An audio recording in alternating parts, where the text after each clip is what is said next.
sports fans, and welcome to another edition of NDB Media's Sports Talk with the Guys, home of the Monday morning quarterbacks on Saturday. Yes, good morning, ladies and gentlemen. What a glorious day. The Monday morning quarterbacks are live, and it is Saturday morning.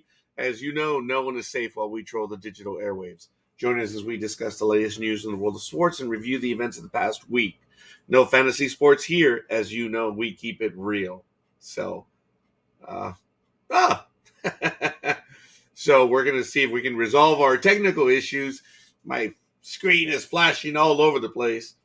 So I'm going to see if I can make it work right now. But as you know, no fantasy sports here. We keep it real. You need to remember we kill brain cells. And as such, we just might be the purveyors of the zombie apocalypse.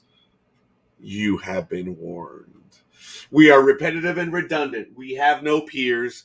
And of course, we are the internet's ongoing traffic wreck. So good morning, good morning, good morning.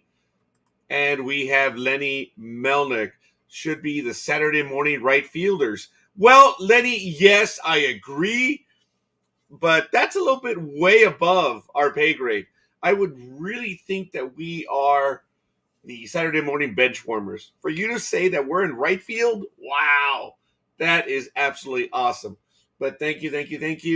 Want to give a shout out, and Aisha, thank you for the like this early in the morning, and it is going blowing.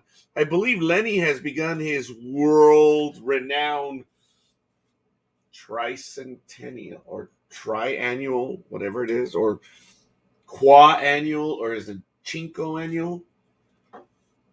That was Latin, by the way. And hexta annual, I don't know. What is it? Whoa, the wrong fielders. I think that would be apropos. Well, Lenny, good morning. And it is. So, folks, we're going to be getting down to it. All trips postponed. Oh, I see. All right, well, take it out on us, Lenny. If you care to join us, you're more than welcome. Let me know.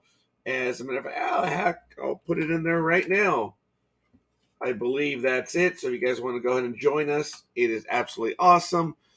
And we're going to get to it, folks. Let me see. Whoop, open up the wrong one. What a shock. The weather is 66 degrees here in Pomona, California. We actually have a 3% chance of rain. 3%. That is like what I am Southern Italian.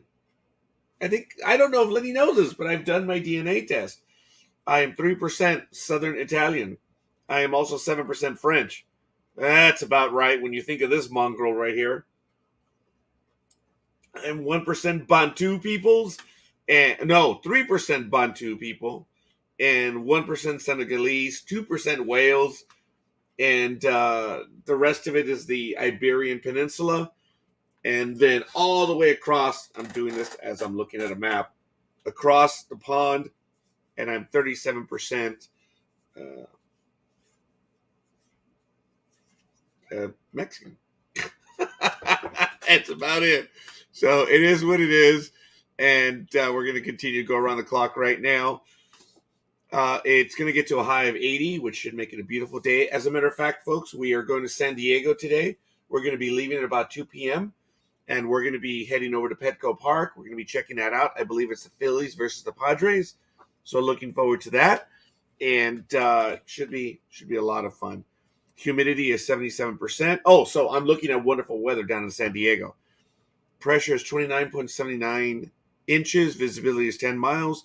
The wind is kind of like to the east, 4 miles per hour with a slight southerly slant. The dew point is 59 degrees. UV index is 0 of 10. And we are in a full moon phase. So that's a quick look at weather. As you know, today in sports, there's a lot of stuff when we look back. Back in 1901, Baltimore Orioles pitcher Joe McGinty is suspended from the National League for punching and spitting on umpire Tom Connolly. In previous days, 5-2 loss to Detroit Tigers. A lifetime suspension was reduced to 12 days. So I guess Joe McGinty, or McGinty, or McGinnity, I apologize, Joe McGinnity is probably the Steve Howe of the Baltimore Orioles. You guys know, I think he was suspended 8 times and 3 times indefinitely. There was at least one lifetime suspension there. In 1979, the Mets win a protested game against the Astros 5-0. What a shock. The Mets finally win. In 1982, Raleigh Fingers becomes the first pitcher to get saved number 300. Wow. In 2004, in the archery competition concludes at the Athens Olympics on this day, with South Korea dominant with 3 of 4 gold medals. The venue is the Panathenaic Stadium in which the 1896 games were held. Wow. That must have been terribly exciting. Wow. Even though it's just archery. You know, they're taking shots at people. At things, not at people. In 2008, I believe I remember this one. Japan edges the United States 3-1 for the gold medal in the final of women's softball tournament at the Beijing Olympics. Wow, there's a lot of Olympics news. And in 2020, American golfer Scottie Scheffler makes birdie on 4 of his final holes to become the 12th player in PGA Tour history to shoot 59 in the second round of the Northern Trust at TPC Boston. Wow. Aisha. I agree. Hell yeah. Oh, now I'm starting to repeat myself. Ugh. I thought that guy was out of office already. But what do I know? Ooh, already got a few notes in Facebook. Andrea, the Madame of Sports, gave us a like on one of our pages. Wow.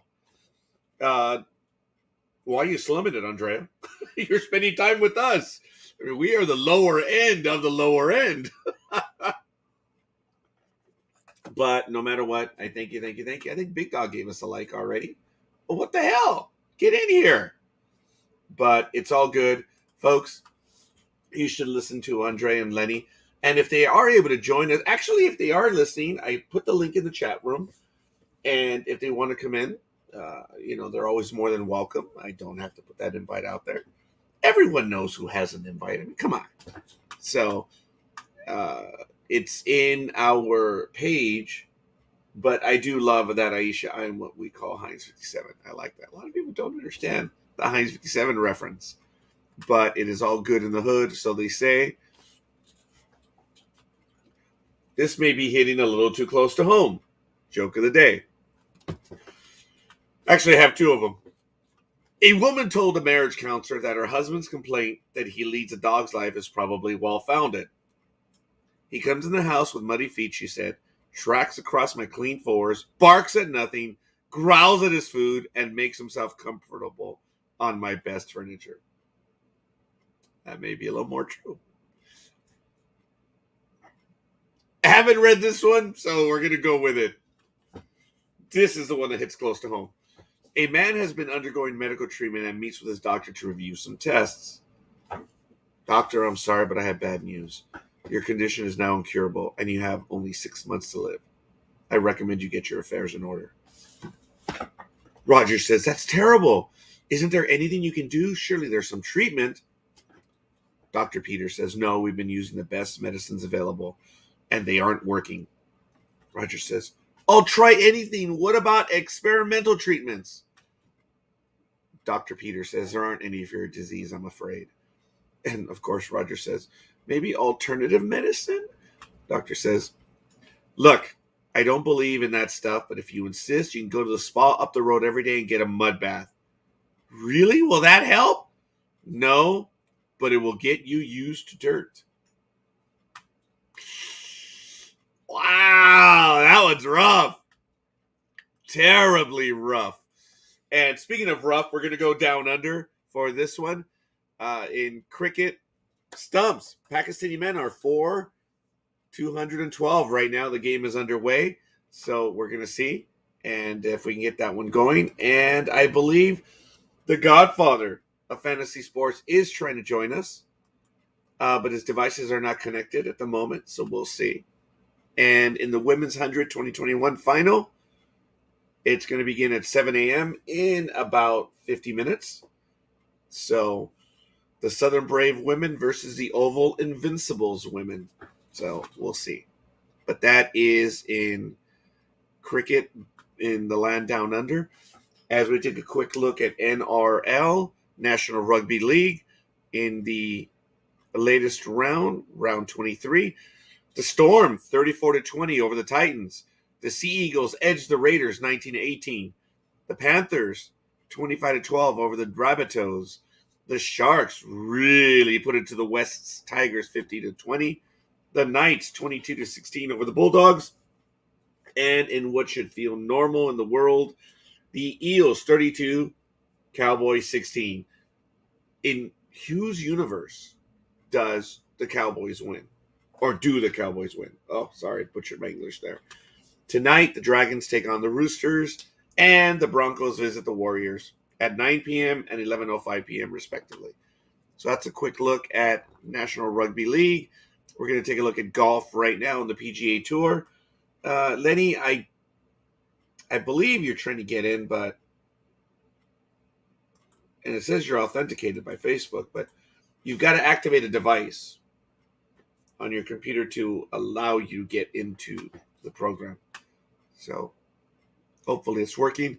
At the Northern Trust in New Jersey, in Jersey City, New Jersey, at the Liberty National Golf Club. This one is going from the 19th through the 22nd. John Rahm is minus 12 at 130 strokes. And Tony Finau is minus 11 at 131. And tied for third are Justin Thomas, Keith Mitchell, Xander Schauffele at minus 10. And then tied for sixth at minus 9, Kevin Na, Alex Noren, Harold Varner III, Tom Hoge.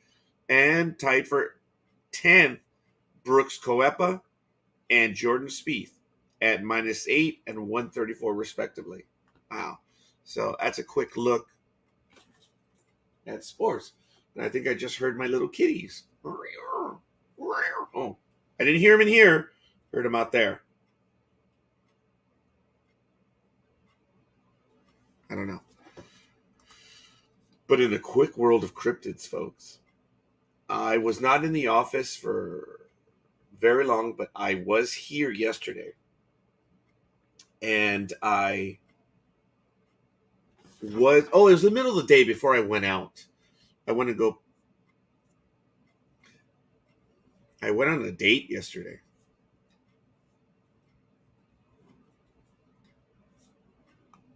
That's the best I can say. So to protect everyone's privacy, it was really good. I did not get home till past 11. I think the evening began rather early, around 3 o'clock, and it was really nice. I had the company of an adult, which was really, really cool. They're what I call adult dates. So I was really, really happy. Funny thing is, the person that I went out with doesn't think it was a date. But for me, it was! So I'm good with that. I really am. And we were hanging out. Oh, I'm going to make a joke of this from here to all eternity because I am pathetic. So it's all good. And, looks like there he is. It looks like he's trying to get in. Mustafa. I don't know if I am. But I'm going to have to look up that phrase, Aisha. I'm not familiar with that one. We're trying to get Big Dog in right now. But, when you barely wake up and you try to clear out, lost the Big Dog. So I don't know. See, how's my connection? No, it's fairly solid. So I really don't know what it is. But I do want to welcome everyone. I thank you all. We've got several people watching us, both on our different channels. Of course, my public channel, my private channel, and Sports Talk with the Guys. We'll see if we can bring the Big Dog in. And ladies and gentlemen, both. Yes. There he is. He is the Big Dog. It's just I heard myself in echo very briefly, and I didn't want to annoy the audience any more so than they would be annoyed. No, I was listening to you on my phone while I was getting everything else set up. So. Oh, you heard me prattle on, Big Dog. Yep, I was getting my mud bath. You did like that one. Hey, by the Oh, way, I didn't say that. I just, well, if you had to reference it, that's all that matters. So don't tell me you were in pain. But hey, Big Dog, what are your plans for tonight? don't know. Are you doing anything? I just have to go get my daughter at 3 o'clock. I gotta pick her up from work. Poor Hawaii. Let's go to San Diego, Big Dog. Well, I heard you talking about that. You're leaving at 2, but she gets out of work I at know. 3. That's why when you said 3, I'm like, damn it. Sorry. Oh, sheesh. I know it's last minute. I do apologize. I had it was done. The people, but apparently one of the idiots had to come down with COVID. That's not So, good. oh, right. Yeah. It's not good. No, it's not. But being all, hey, Aisha, get on a plane, get out of here. You'll make it in time. Come on over. We're going to the new, well, not the new stadium, but it'll be new for us. We're going over to Petco Park today. Well, have her cut out the slight middleman and just fly straight to San Diego. Yeah, I think it would be great. Hell, Lenny can do that. Lenny should fly out straight to San Diego. We can take him too. So, looking forward to it. Big Dog here. I'll give you money for Uber. Send her on Uber and let's go. Have your daughter come home on Uber, dude. I'll see what I can do Yeah, about. after air we will. But all kidding aside, folks, we're going and blowing. We're already about 16 minutes into today's program, maybe 17. It is Sports Talk with the guys. I do want to give a shout out to those that are paying attention. We do have a slightly tailored new logo. Josh Jones was able to get it going like this, and it's really nice. I haven't decided if I'm going to be able to incorporate it on some other stuff, but right now it looks really nice, especially the way it's just sports talk, and then you have the title underneath. But I'm not going to change it because Aisha is going to, when I change the images, it kind of affects her. So, Big Dog, how's you? Hi, Aisha. We've missed Yeah. you, or I've missed Oh, you. she's been in from the very beginning, from the get go. Thank you, thank you, thank you. Roger didn't care that you weren't here the last couple of weeks. I kept asking for you. The funny thing is, she actually watches the episodes, dude. So she knows how untrue that is. But that's okay. It's all right, Big Dog. Who was the one that was asking about her the last 2 weeks? I was, and you were like, she's around." I didn't say that. Ooh, you're starting to put words in my mouth, dude. I'm already going through some internet issues with other people. Don't put words in my mouth, man. Oh my goodness. That is absolutely funny though. There, Big Dog. Well, ladies and gentlemen, we're going to get to it. There is a little bit of news in basketball right now, and of course, There's a ton of news. That's why I deliberately say that. Just a little bit. We've got Major League Baseball news, of course, going back to earlier in the week. As you know, it was posted on Sports Talk with the guys. And we are talking about one of the local players here, which we're going to get to in a little bit. And, of course, we even have a little bit of football and the rest. We've already gone over golf, a little bit of cricket, and a little something of rugby, too. So, it's all good in the hood. So what you doing, Big Dog?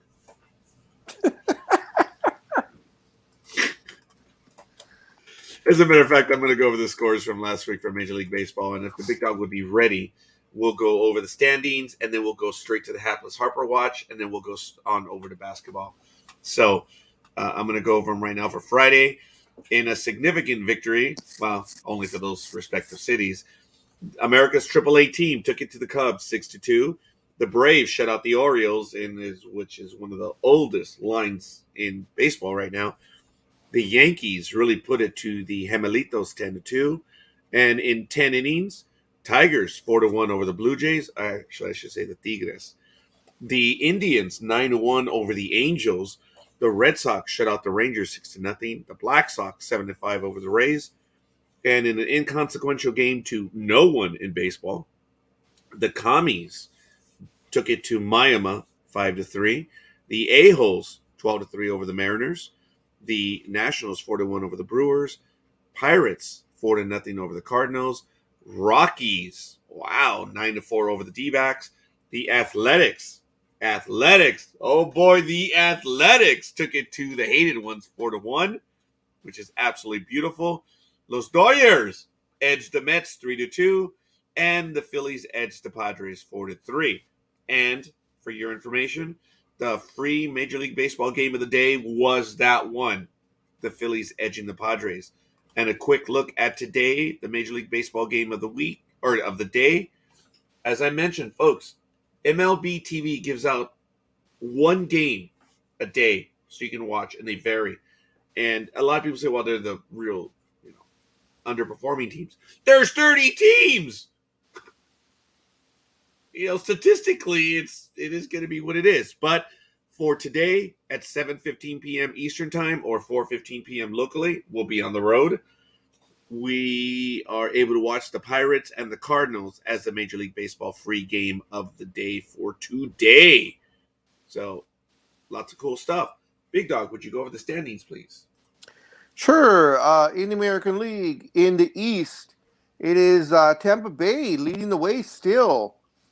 But now second place is switched around as the Yankees are now in second place, 4 games behind, followed by the Red Sox, 5.5 behind, then Toronto and Baltimore.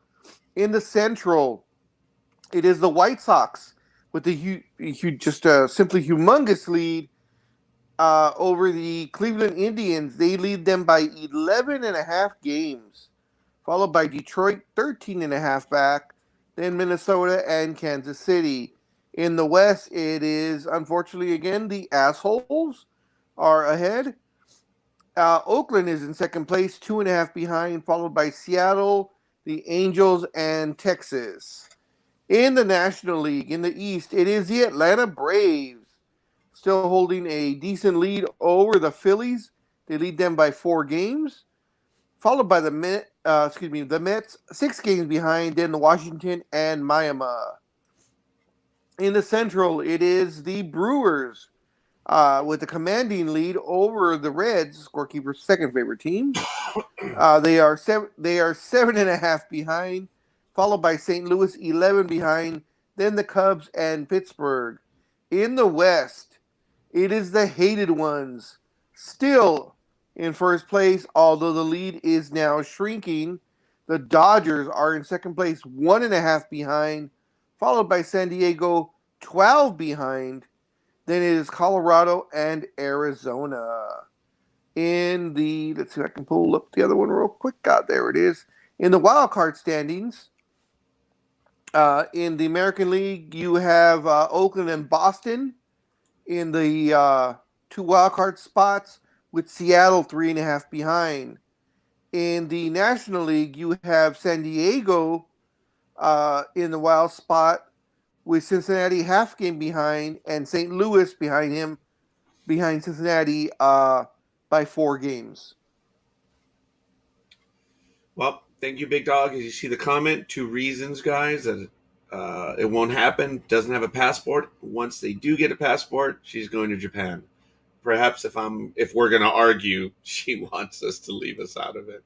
So, wow, that's what Big Dog and I do. If she's going to go to Japan, she can go by way of California.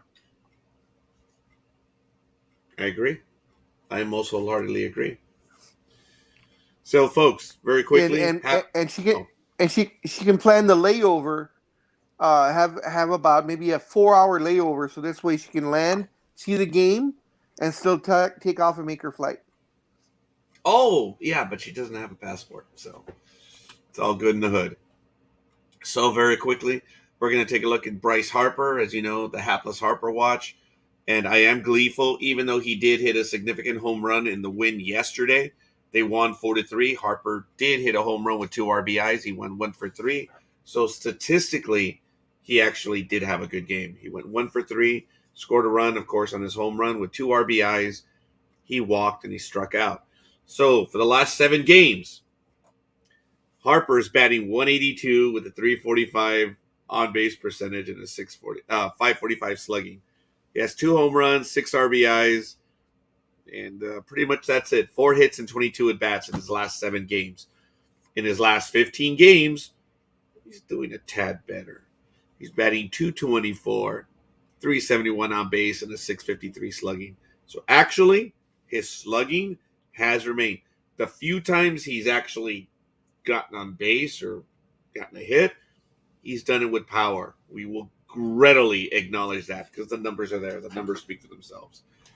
In the last 30 games, overall, you can say he's done very well because if you look at the first 15 games in this set of 30, he's batting 224. And then when you look at the overall 30 games, he's coming off a hitting streak where in those 30 games, he hit 312, 476 on base, and a 699 slugging. Folks, don't care who you are. You would gladly take that, right, big dog? I mean, seriously. Batting 312, Sure. 470, yeah. There it is. Sure. Exactly. In that span, he had 8 home runs, 18 RBIs, walked 29 times, struck out 23 times. Any time that you can walk more than striking out is a good thing. So we're fair here on Sport. Okay, I'm glad I didn't finish that sentence. We are open here on Sports Talk with the guys. I'll leave it that because we are. We are open and we will readily acknowledge. Go ahead, big dog. Is Harper known to have a good eye as far as getting walks, or is he just gotten lucky this last week or month or whatever it's been? No, he has a good eye. Oh, okay. Yeah. I would like to thank Wendell Burrows, who's given NDB Media a like, gave our page a like. Thank you. And folks, I hope you enjoy what we did this week. It was an early April Fool's on the NDB Media page on Facebook, and it was just absolutely fun. For those of you that have been following Monday Night America, you know how I abhor flat earthers. And it's been going on for well over a year. And, wow, you guys missed it. And I know there were some pissed off people at me because they thought it was directed at them. And my only answer is the world does not revolve around you, it revolves around me. And we already had it planned. It was the dog days of August. This is what we do when you're least expecting. We love to screw with people. And some people took it personally that it was directed at them. I don't have time for this. I don't. I think it was damn funny. You know how long it took us to write us that damn press release? I mean, we were working on it for like 5 minutes. Hey, damn, that's a long time in the NTV media world. Oh, the big dog had a cough. So I take full credit. I love it. And was it mean?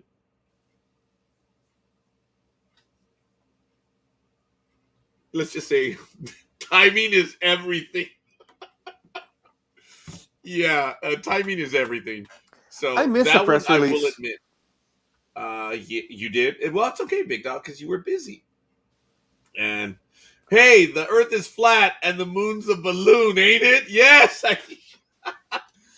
I think Aisha's been watching us long enough as to how much I hate the flat earther stuff. I So, thought the moon was made of cheese.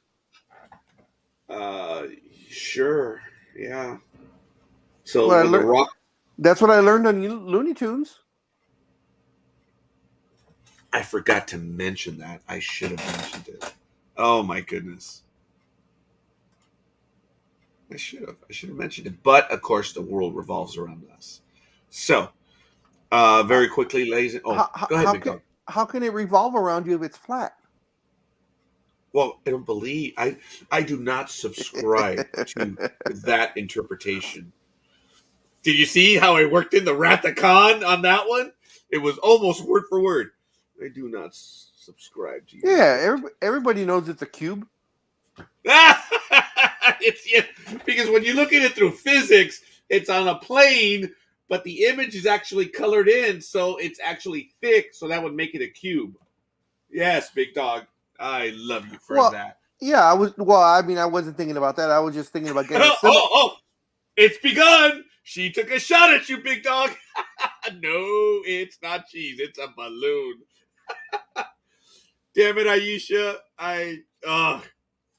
Contrarian you are. And always have Looney Tunes lied to me. Damn it. yes, Looney Tunes lying to a lot of us. So, You hey, had your joke, which I heard. Uh, I had two of them actually. here's a actually this joke was tailored for you, sir. I think you'll love it. Oh, I've been the butt of the No joke no no on no no no everything no all week. no. It's not about you, but this is a joke Roger will probably take to work with him and post, or he'll borrow this so he can have it. Um, Roger, do you know the first rule of the condescending club? Ah, never mind. It's too complex, and I don't think you'd understand it anyways. I'd accept that as an axiom, big dog. I mean, it is what it is. That was funny. Uh, I've been very active on Facebook this week, folks, Yes, you and have. the reason why, and I do want to talk about it, and I'm getting a little serious here, big dog, is I am running on adrenaline this morning. I'm hoping to, as soon as the program is over, I'm gonna have to rest up. I am having a lot of problems. I post all my issues on Facebook because I've had it when people tell me, "Oh, I didn't know," so I post them. People say, "Well, that's stupid. You shouldn't post it." I say, you don't know my life, so I genuinely do. But it gets old when you start posting the thing over and over. But I am having difficulty with the diverticulitis. I mean, it's a relatively minor thing, but it can take a long time to recover, and I am having difficulty. And I'm thinking of I rested this week considerably. I was on air once, and I was able to rest, and it helped me get by. So I am going to be cutting back on some of my programming for the next 2 weeks to see how it goes. I was genuinely thinking of just saying, you know what, we're done for today because I am uncomfortable right now. It is hurting. So if you do see it, some people send me messages always saying, dude, what's going on? And I was like, well, okay, fine. Well, whatever. The point is, I'm thinking of cutting back some stuff. I don't think I'm going to cut back sports talk with the guys, but the schedule will be a bit thin for the next week or 2 weeks. I'm going to try to get some more rest in and see how it happens. Um, I'm at the point where I've adjusted unhappily to my new diet or form of. Sorry. Okay, folks, a flag has been thrown on the field. Big dog, please. Oh no, I have a little tickle in my throat. When we went to that place yesterday, an industry where you can race the little go karts and stuff like that. Oh yeah. I was there yesterday, and I did not purchase any food there because it was all fried, big dog. And you know, I didn't miss any of it. I did not. And a soda was ordered, a Coke soda, no less. I didn't have any of that. So, yeah. One day Did out of I? seven. One day out of seven. All right. Well, speaking out of one day out of seven. Dun, dun, dun, dun, dun, dun, dun, dun, dun. And if I play the actual music, we're going to get a copyright strike. So it's. Dun, dun, Stud dun, dun, muffin. dun, dun, dun, What's going on, dun, guys? dun, dun, dun, dun, dun. I wasn't done with my Superman march, but good Oh, morning, Dream. I know. we were tried to trying to stop it. stop you. Yeah, Yep. just say there's a reason we don't get sued for copyright infringement. I thank you, Aisha. All kidding aside, I really intend to do Sports Talk with the guys because on Sports Talk with the guys, since we've been doing this for absolutely forever, and it is one of our two trademark NDB media programs because they began from the very beginning, we don't see them ending. I'm going to continue Monday Night in America for the foreseeable future, and oh my God, the stuff that we've got going moving forward, we have a lot of guests scheduled, so we're looking forward to that. And we're going to slow it. I mean, we reached out to a lot of people, and then we had to can we slow it down? Can we extend the schedule a little bit? So, as a matter of fact, Dream and I are working on a super secret. Actually, we're working on 3 super secret projects. So Dream's like, Yes. oh, I thought Dream was gonna say, Yes. no, I counted 1, dumbass. No, I know what you're talking about. Yeah, actually, we really are. It's I mean, I kid around about it being super secret, but we're starting talks about what we're wanting to do moving forward. Yes. And we call it And plans for the future. yeah, Never stop planning growth. Never stop planning development. and that, yeah, you're right on that. And we are aficionados of some stuff, and since Amazon, and that's as far as I'm going to go. Amazon is going to be doing something in the future. I'll leave it at that. It's related to it, but there's already some history, and it's a little tease. We're not being that way. It's just something that is a love for us, and we're going to be working on a rather large project over the next few months. So we're looking forward to it. But Dream, before I forget, I already forgot. I was just gonna say the same thing. Yeah, it was like, guys. As I said, I was out yesterday, and I went to the little driving range. We went to play golf, went to go see a movie, went to dinner, and I went to see Free Guy, the movie. How'd you I like don't, it? I don't know, Big Dog. Have you seen the movie yet? No, it just came out yesterday. Free Guy's been out for a week. Or maybe a week. Okay, I'm sorry. I just thought maybe you had already seen it. Guys, for 2 hours, I forgot everything. Ryan Reynolds will do that to you. Yes. I'm not going to say it brought a tear to my eye, folks, but it's a fun movie, man. I mean, I don't want to build it up bigger to be anything because it sucks when people say, "Oh, it's not bad," and then you go into with those expectations, and it's actually a good movie, but it's disappointing because of what people told you. So all I want to say is that for 2 hours, I forgot everything, and the audience was laughing. It wasn't a big audience, but it wasn't empty either. I don't know. There was 1, 2, 3, 4, 5, 6, 7, 8, 9, 10, 11, 12, 13, 14, 15. There was at least 30 people in the audience. It So was a it's smaller empty. theater. I don't know what that means. I'm being an ass. Yeah, I don't know what that means because it was a smaller venue.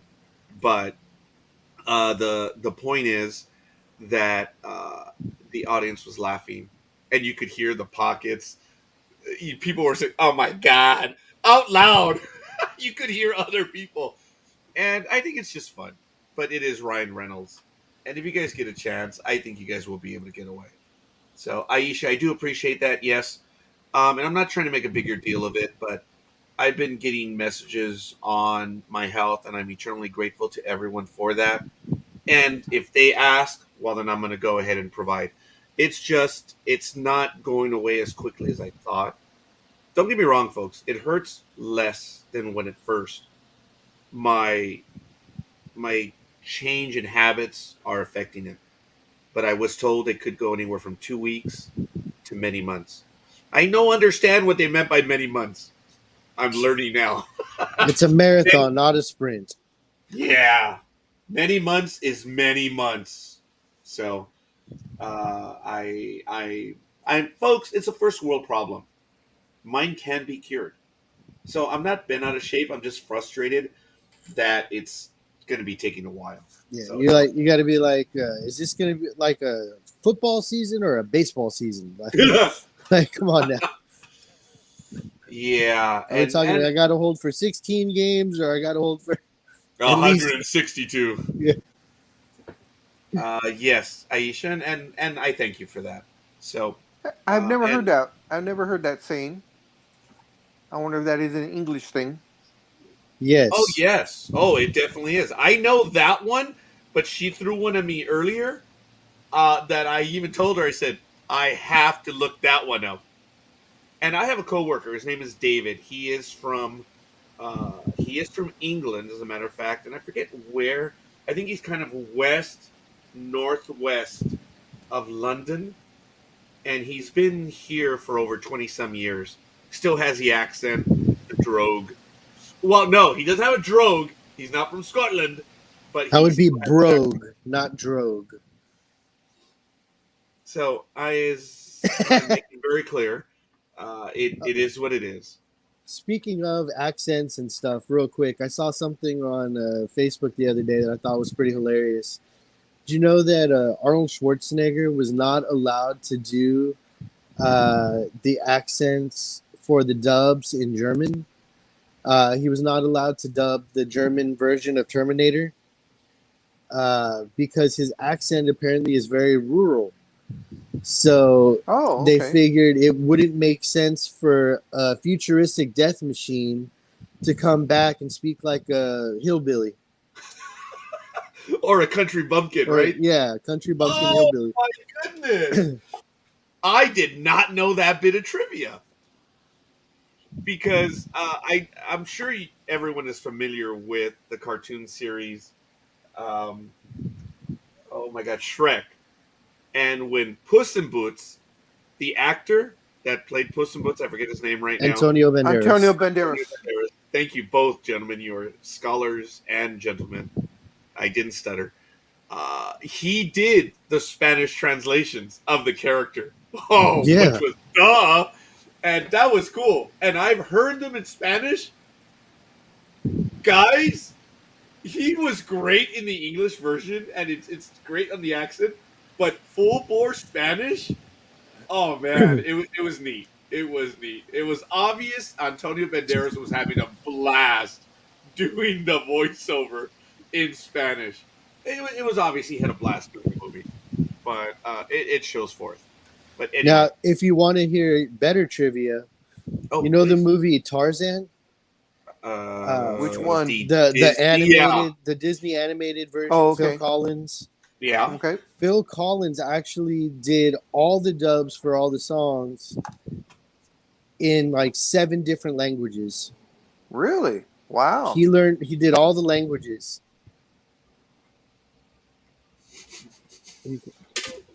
That is true. That was not fair. I had taken a significant sip of my coffee cup at that point. Yes, thank you, Aisha. Wow. Actually, folks, I do want to give a thank you. We have quite a few people watching our channels today. If you would give us a shout out, let us know. Well, not necessarily a shout out, but if you let us know who you are and where you hail from, we'll give you some play here on the program. We are eternally thankful, and it's really sweet. So I think this weekend, maybe on Sunday, we're going to do a quick little 3 to 5 minute video about some of the stuff that we have moving forward.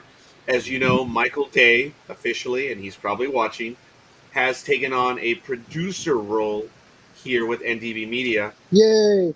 And he's been a producer with NDB Media for well over a year. But it's official now.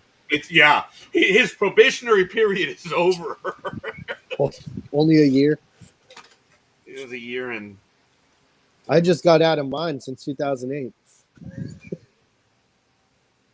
But your probationary period was hastened by the term of events. Yes. So it was about time we revisited it. Revisited it.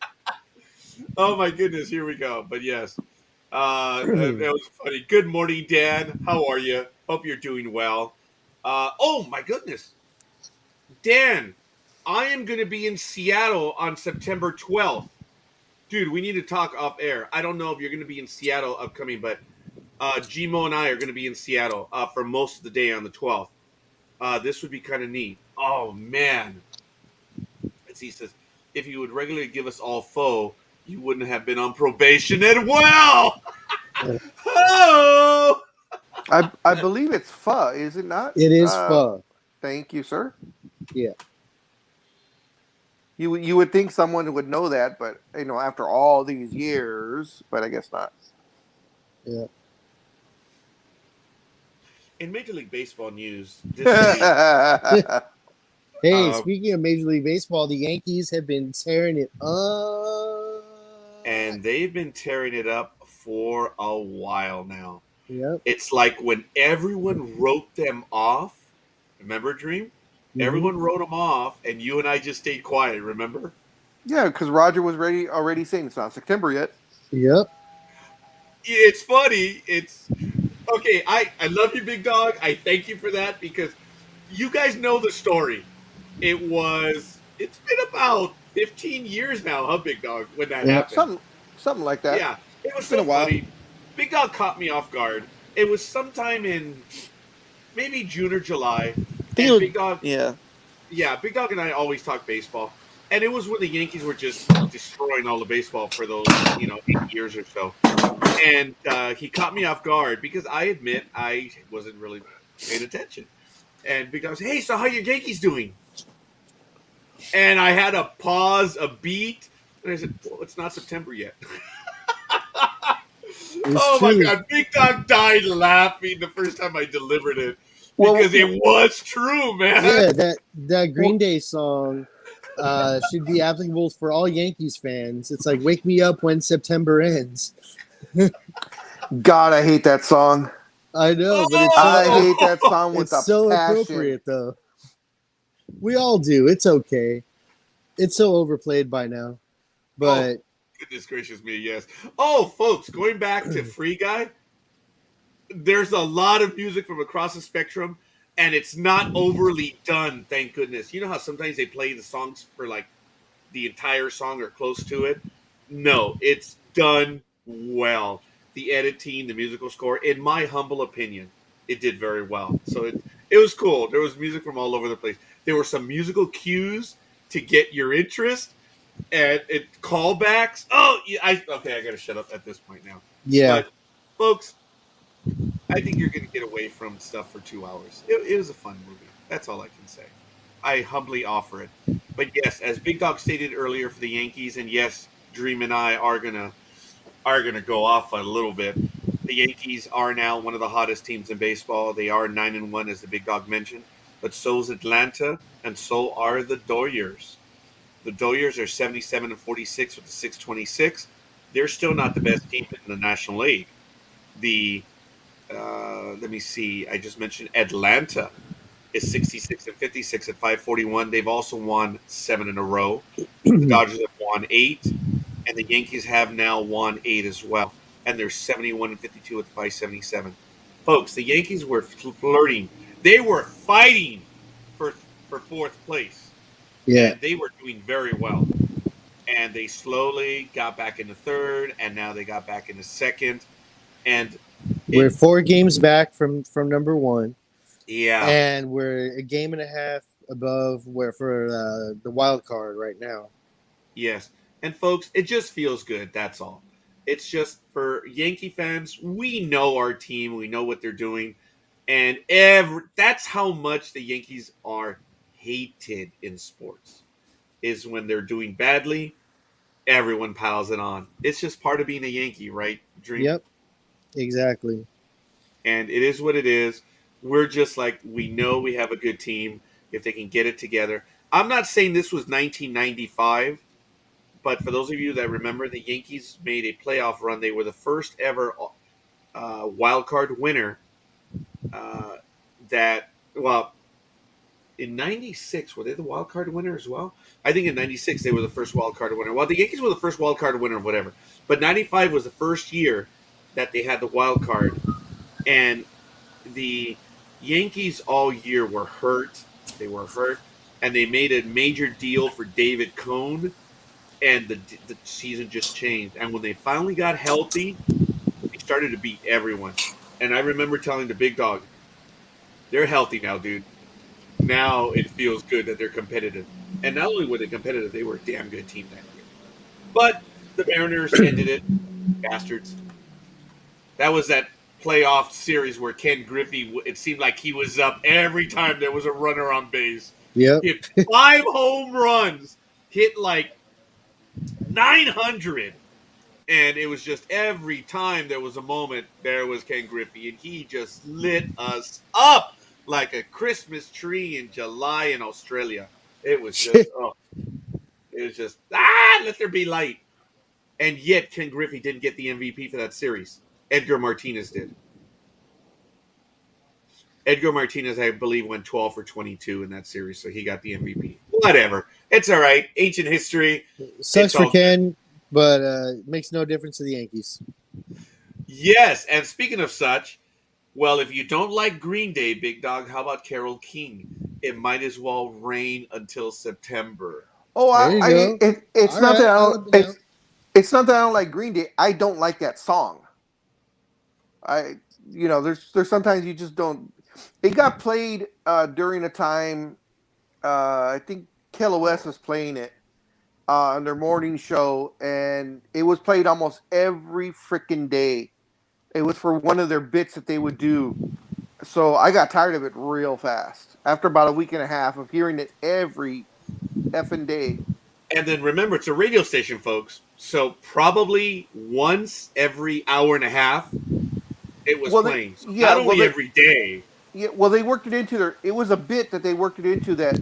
I forgot. It was some sort of contest or a battle of the bands type of thing, and then when the band that would lose, that was their goodbye song. So they would play that constantly, and of course, I think American Idol was playing that also when the loser would leave. They would play that song.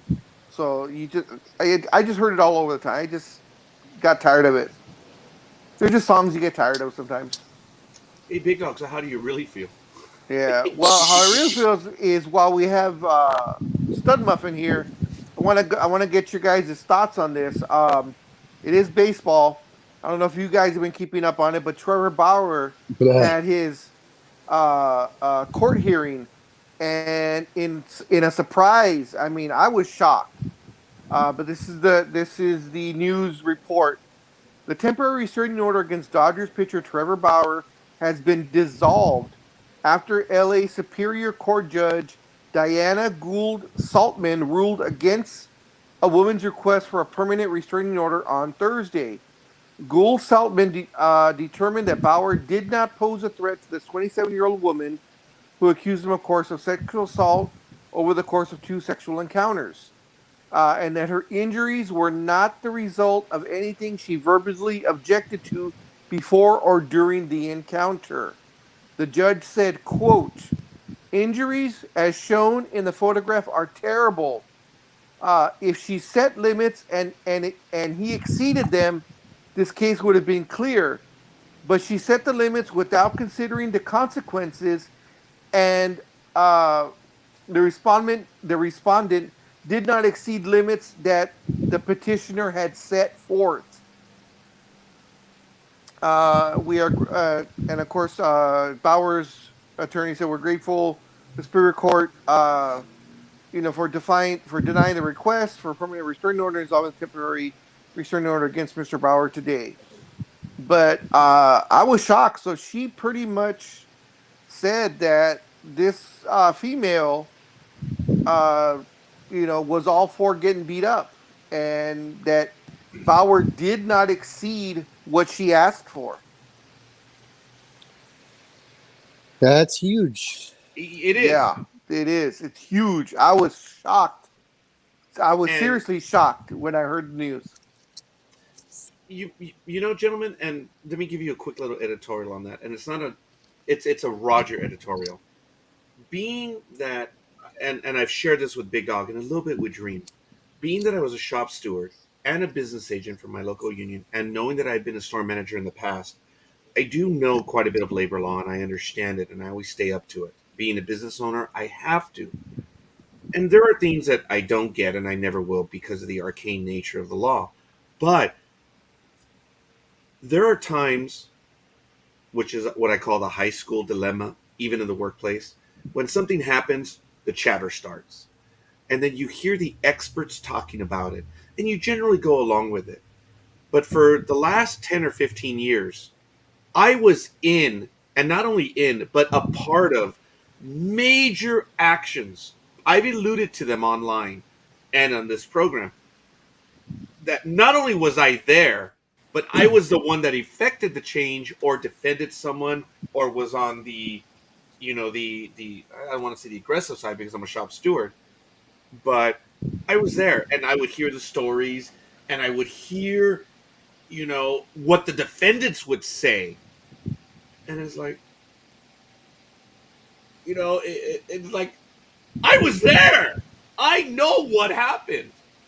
So the one thing that I've learned, and I think Dream, I've told this to Dream, maybe not to Big Dog, but I said employees, 50% of what they tell you when there's agreements, they're lying. They're always hiding something.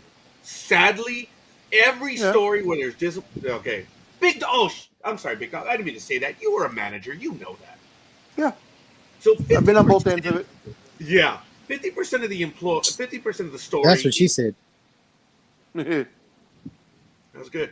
I'm glad you came in on that one. That's what she said too. Yeah. Oh, yeah. Oh, and that's what he said. Oh, that was good, guys. There's always something missing. I remember several occasions where I was winning the case morally and ethically, and then all of a sudden the division head just like, okay, all right, nice try, dude. I got cut out of the conversation because the division head turned right at the employee and said, "What about this, this, this, this?" And I'm like, "You stupid, silly son of a bitch." Yep. I had this won. Had you told me, I don't know if I could have won then, but had I known, I could have responded, I could have been ready. And this is second level already when you're talking to the division, because I already wiped the supervisor's, I already wiped his ass. And I was, division head was next, but there's always something the employee doesn't tell you, and it's only so much you can investigate and get. The employee doesn't tell you. So I got cut out like this. I'm an hour in this grievance, and I'm like, morally and ethically making the division head. I'm not making him look stupid. I'm winning the argument. Yes. Yeah. And by winning, you make him look stupid. Well, some of them I did. Oh, good God, I did. But there are people of good repute. And so he got tired of being slapped around, and he was like, "Okay, you're gonna do that. You know what? Let me just go and actually tell you what's been going on with this person." And this is the way it happened. He plopped that Uno reverse card on you. Yeah, there you go. and folks, this is the way it happened. Think of me as being the division head looking at me and just doing this. Okay, look, Peter, what about this? And you know the situation, and it gets personal. And you're just like, you bastard. Not the division head, but the employee, because you're like, I will tell you, I've been in a situation like that before. It's horrible, man. I was actually the one that said, "Okay, wait up now." Oh, okay, yeah. So I I'm not getting into specifics, but I had an employee that was I was the assistant manager, and I had an employee that essentially they were terminated. They were suspended until further notice. Oh. Pending whatever actions were going to be decided to be taken. Yeah. But they had it in their head they were going to fire this guy, and they told, the district manager and the manager were ready to let this guy go, and the employee was not being heard at all. So they came to me and asked if I could sit in for them and kind of help them talk through the case, because they're not being listened to. Anything they say is just getting twisted and misconstrued. And I was like, okay, give me all of the facts, every single one of them. Give me a list, give me copies of everything that you've signed, write-ups, whatever. And I dug up all their history. And they were saying that this employee was going to be fired for tardies and absences. And the employee was telling me it was a much bigger issue than that, that it was like they just didn't like him, and it was a personal thing, not a business thing. So I said, okay. So he produced 2 write-ups that he had gotten in total over like 3 years. Wow. I said, 2? That's it? That's it? That's it? Yeah. And he was like, these are the only write-ups that I've ever been given. And I said, okay. And one of them was for absence. One of them was for a tardy. The absence was an excused absence because he had notified the employer, he had notified the manager like 2 days before his shift, and that he wasn't going to be there, and essentially it was a sick day. Um, so that wasn't even a thing. So he had only gotten written up for tardies once In a 3-year period? in 3 years. And I said, okay, fine. So I dug up his all his time cards and everything else, and there was a few tardies on there. So I was like, okay, cool. Like, nothing more than like 5-10 minutes. And I said, okay, well, if they want to say they have a case, that's fine. They can say they have a case, but why was this never addressed? Bingo. Yeah. So I went to the district manager and the manager, and I said, okay, so what are we here for? Like, well, we're gonna let him go because he's been tardy X amount of times, and I was like, okay.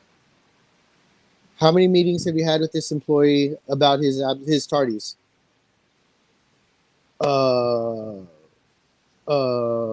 One. I said, okay. How many times did you give him a write-up performance, a performance review for his tardiness? One. Okay. And so why are we here? What are we doing? Well, if you look at his this employee's behavior, and I'm like, that's irrelevant. His head is on the chopping block because of tardies. If you have a problem with something else, you need to actually document what it is. And you need to sit down with this employee and give him an opportunity to change. He's been with the company for 3 years. Do you think it's going to be cheaper to hire a new employee and train them, or to actually train the employee that you have that already knows the procedures and what he's supposed to do? And the district manager looked at me like they were shocked beyond belief, like I would go to bat for this employee. And the manager was like, well, you can't, like, whose side are you on anyway? I'm like, there is no sides. This is what the facts are. If you're here for tardies, show me the documents that show that he understood that he was in trouble for being tardy and that he was given ample time to straighten out his behavior. If he was not given that time and he was not told that it was wrong, that if he shows up 5 minutes late every day and you never say anything, then all of a sudden you want to fire him for 5 minutes? No, that's not how it works. You got to tell him, hey, you can't be late. 5 minutes late is too late. You have to be here on time, and and give him an opportunity to fix that. And you have to deal with it there and then. You can't add up the time like incompetent supervisors do. They okay, well, you're 5 minutes here, 5 minutes there, and then they found, 30 minutes, I'm docking you. And then the idiots have them work when they're docking them. Idiots! Not that I've ever dealt with that. But folks, Dream, I appreciate that story. It's a good one. And we have 3 million of them. But, and Dream talks about what I'm trying to make the case in Bauer. It was put out there in the public opinion, out in the public world, and Bauer did say there's a lot more that hasn't been shown.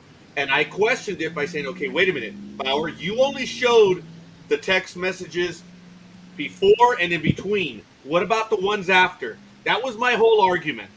Yeah, and that's what.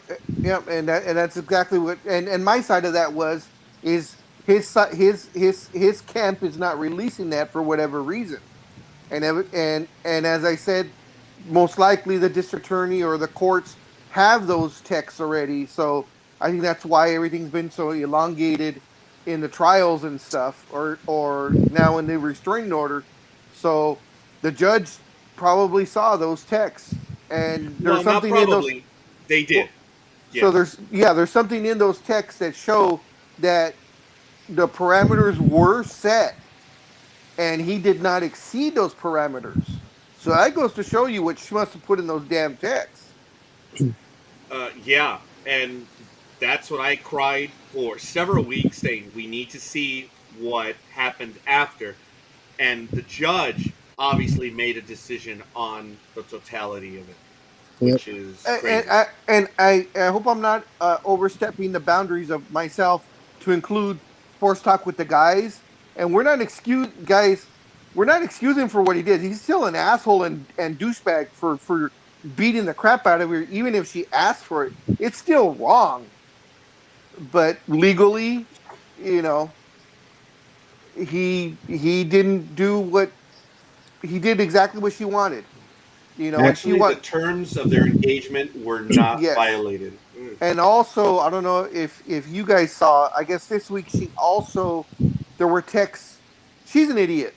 First of all, for whatever she was trying to do, whether just to separate what they had started, if she was out for money, I don't know. I don't know what her whole thing was. But they've got texts from her texting her friends, um, saying, "Oh, the pictures were released, or oh no, I'm sorry, the media is all on my side. Everything is going exactly as planned." Oh, you're done. Oh my goodness. I think that alone, right, Dream? Yep. You're done. That shows premeditation. That shows Yep. there's a motive. That shows, yeah, no, Yep. you can't. Yeah. Whenever you're in the process of any kind of legal ramifications, just shut up. Mm-hmm. That's true. What does Just the attorney say? No comment. Yep. No comment at this time. No comment. I want to give two quick shout outs. We're not getting. Oh, Gridiron Girl. Thank you, thank you, thank you. Appreciate the Tuck it on, love. girl. And over on our other regular page, as I mentioned, they're not showing up here, and I believe it's because it's on my personal page. I want to give a shout out to the big dog who gave me a like, and Andrea Lamont, as I mentioned earlier, and Joshua Dalton. Do appreciate that. Good morning, General. And morning. yes, it's really cool. I think she was waiting for me to comment on that. But Good we're well into our morning. second hour here on Sports Talk with the Guys, home of the Monday Morning Quarterbacks on Saturday. And folks, we're not doing revisionist history here on Sports Talk with the Guys. I think that this was one of the better stories that we've covered in the last year, and we were solid on our commentary. But was there a slant against Bauer? Oh, good God, yes. Oh Oh yeah. yeah. Oh Oh yeah. yeah. But folks, there was some commentary directed at us about, well, you guys are leaning towards him or against him. Yeah, he's been a punk for a while now. I've been after him on the whole Stickum thing, and when he was talking crap in 2020 and even in 2019. I am no fan of Bauer. He should be a lefty, folks, because he does have a 10-cent head up there. He does. And I snapped when he did the interview and he had the ball. But he says, "This is how you resolve the issue. This is rosin." Oh my God, big dog! Remember? Mm-hmm. I Dang. lost my mind on that because I said, "Those are not the properties of rosin. You lying sack of shit." And I went Well, off. hey, maybe Yeah, I'm sorry. maybe the female involved should have given her defense attorneys some rosin. Then maybe the charges would have stuck. Well, as Bauer believes it, folks, guys, girls, go get rosin. Go check it out in the store. It's not the way he alludes. Now, it does, with combination of other things, can be a problem. It can, but by its nature. It's a drying agent, folks. It's a powder. That's all it does. It doesn't stick in the manner that he implies. Well, he was kind of telling the truth because there was No. rosin. Well, no, there was rosin in whatever he concocted. That was the main ingredient. Where he just forgot to say this is rosin plus, whatever. It Plus was the cider rosin. mix. Yeah. Yeah, it was rosin. There was just more to it than just rosin. He didn't say this is 100% rosin. He just said this is rosin. Now, It's folks, that gorilla rosin. Yep. gorilla rosin. Folks, I've said that I've pitched on hot days and using the rosin, you use the rosin on hot days to keep the sweat from coming into your pitching hand. Okay? Because it does mess it up. Genuine sweat, uncontrolled, will give you problems. But if you use the sweat correctly on certain spots of the ball, it can There, help. there's only two But yeah, reasons to sweat. in sports and in sports. Okay. Dan does say he does bring it on himself. Yes, he's always an ass. Oh my God, Dan, where have you been? Yes. That is completely true. That he does bring it on to himself, and he is, as Gridiron Girl says, he's a douchebag. But this is his life and possibly prison time we were talking about. And Oh, good God, yes. even if you're a douchebag and you treat everybody like shit, and left and right, when someone accuses you of that type of battery, and you know it's a whole different story. Yes, people are slighted by you because you act like an ass. Okay, well now everybody's saying, okay, now you're getting exactly what you deserve. And here at Sports Talk with the guys, we've always been, okay, well, let's wait to find out what all the facts are. We're not getting all the facts. And Yep. And we stated that yep, numerous times. And that's why And I'm every saying, single time we've said anything negative about Bauer, it's always been because he's an ass. It's not yeah, because we didn't know what the outcome of the case would be because we didn't have all the facts. We never stated, whatever. But it shows that you can only. We knew it was going to be an interesting case. We knew that there was going to be a lot of digging and a lot of personal issues coming out. Name calling doesn't help. You have to remove all personal ties from the case. You have to be impartial and all this stuff. When you're in the court of public opinion, that's insanely difficult because everybody that watches baseball knows he's an ass. And, for those that watch TMZ and all the personal drama shows and The Bachelorette and all this stuff, you all know that you form your opinions on the female saying, well, she's probably a whore, she's this, she's that. It's exactly keep the sex adventures out of the public yep, eye. Aisha, I talked about this on another program, and I think it was on the political stuff. We still have the Quaker influence in the United States of America, believe it or not. We will kill, we will do stuff in movies and everything, but when it comes to sex, it is still a taboo because of the Puritan, Quaker, and general belief systems that this colonial place has.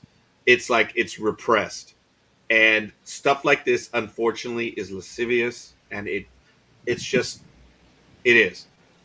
But and I hope I didn't cut off my compatriots on this, but again, I do need to emphasize that we did cut into Bauer, but at no time did we say he was guilty. As a matter of fact, I did say, gee, where there is smoke, there is fire. And that was related to the second one that we found out about, or which was the first one a year or 2 years ago, I believe, over in Ohio or something like that. But, folks, she was going for a permanent restraining order. That's all that was done. Okay. You know what's going to happen now. The civil suit is coming. And Pasadena police has not ruled yet. yeah, Granted, I think the way the judge ruled in this restraining order and the way she worded her response in the statement, I think is going to affect how what the district attorney is going to be doing. Saying that the boundaries were not exceeded. Yep. That the expectations of what was expected was already, that it was talked about beforehand, and it was not exceeded. For her to say that, I can just imagine what the hell's in those texts. yeah. You know, And the thing is, we've never said that the events never happened. yeah, exactly, It's that was never a question. The events happened. They both acknowledge that the events happened. The legitimacy has to come from where they exceeded, and the judge yes, just said they were not exceeded in May the I judge's opinion. clarify, Dream, may I clarify that statement just a Please, little bit?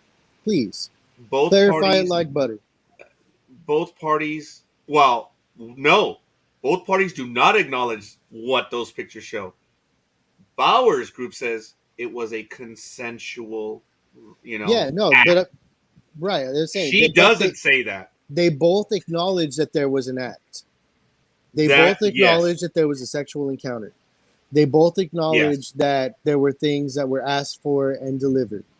Um, and that's all that comes up. There were texts between the two saying that, you know, this is what she asked for, this is what was delivered. And you know, they both acknowledge that. So the question was it exceeded, was it too far, you know, and the judge is the one that had to make that decision. As far as the permanent restraining order, now we know there's additional accusations in there where she said that she was unconscious as well, and that will come into play in the civil as well as the further investigation by Pasadena police. So this one, I'm not going to say is far from over, but this one's going to be with us for a while. But I don't know what Major League Baseball is going to do. We have evidence of him doing things which most of us would consider just disgusting, Yep. whether they ask for it or not, folks. Most of us will consider it bad. But And Aisha says this is something of a personal nature, and Big Dog even said that once or twice. And I'm paraphrasing Big Dog, and I'm sorry, Dream. Big Dog said something to the effect of, "It was understood what was going to happen, but was a line crossed." Right? Yeah, You yeah, said something to that effect. yeah. Dream, go ahead. I'm sorry. oh, I was just gonna say that it's like it's just, was the line crossed? Oh man, what would have happened if he had underperformed? Eesh. Yeah, that's pretty good. They would have My gotten married. my my thing is, you know, there people are into rough sex, S&M. You know, everybody has their thing, and whatever it is, you know, it's as long as two people agree to it, I guess everything's in bounds or in play, so to speak. But I can't see, at least personally, I can't see someone into sex that rough where you're literally getting beaten and bruised and you enjoy it. You know, to that extent where, you know, she had to go to the hospital. But then again, we don't know what her motives are also. You know, especially since she was saying, you know, in that in her text or a tweet or whatever the hell it was, where they were able to get a hold of her, where she's telling her friends, you know, oh, the media's on my side, everything's going exactly as planned.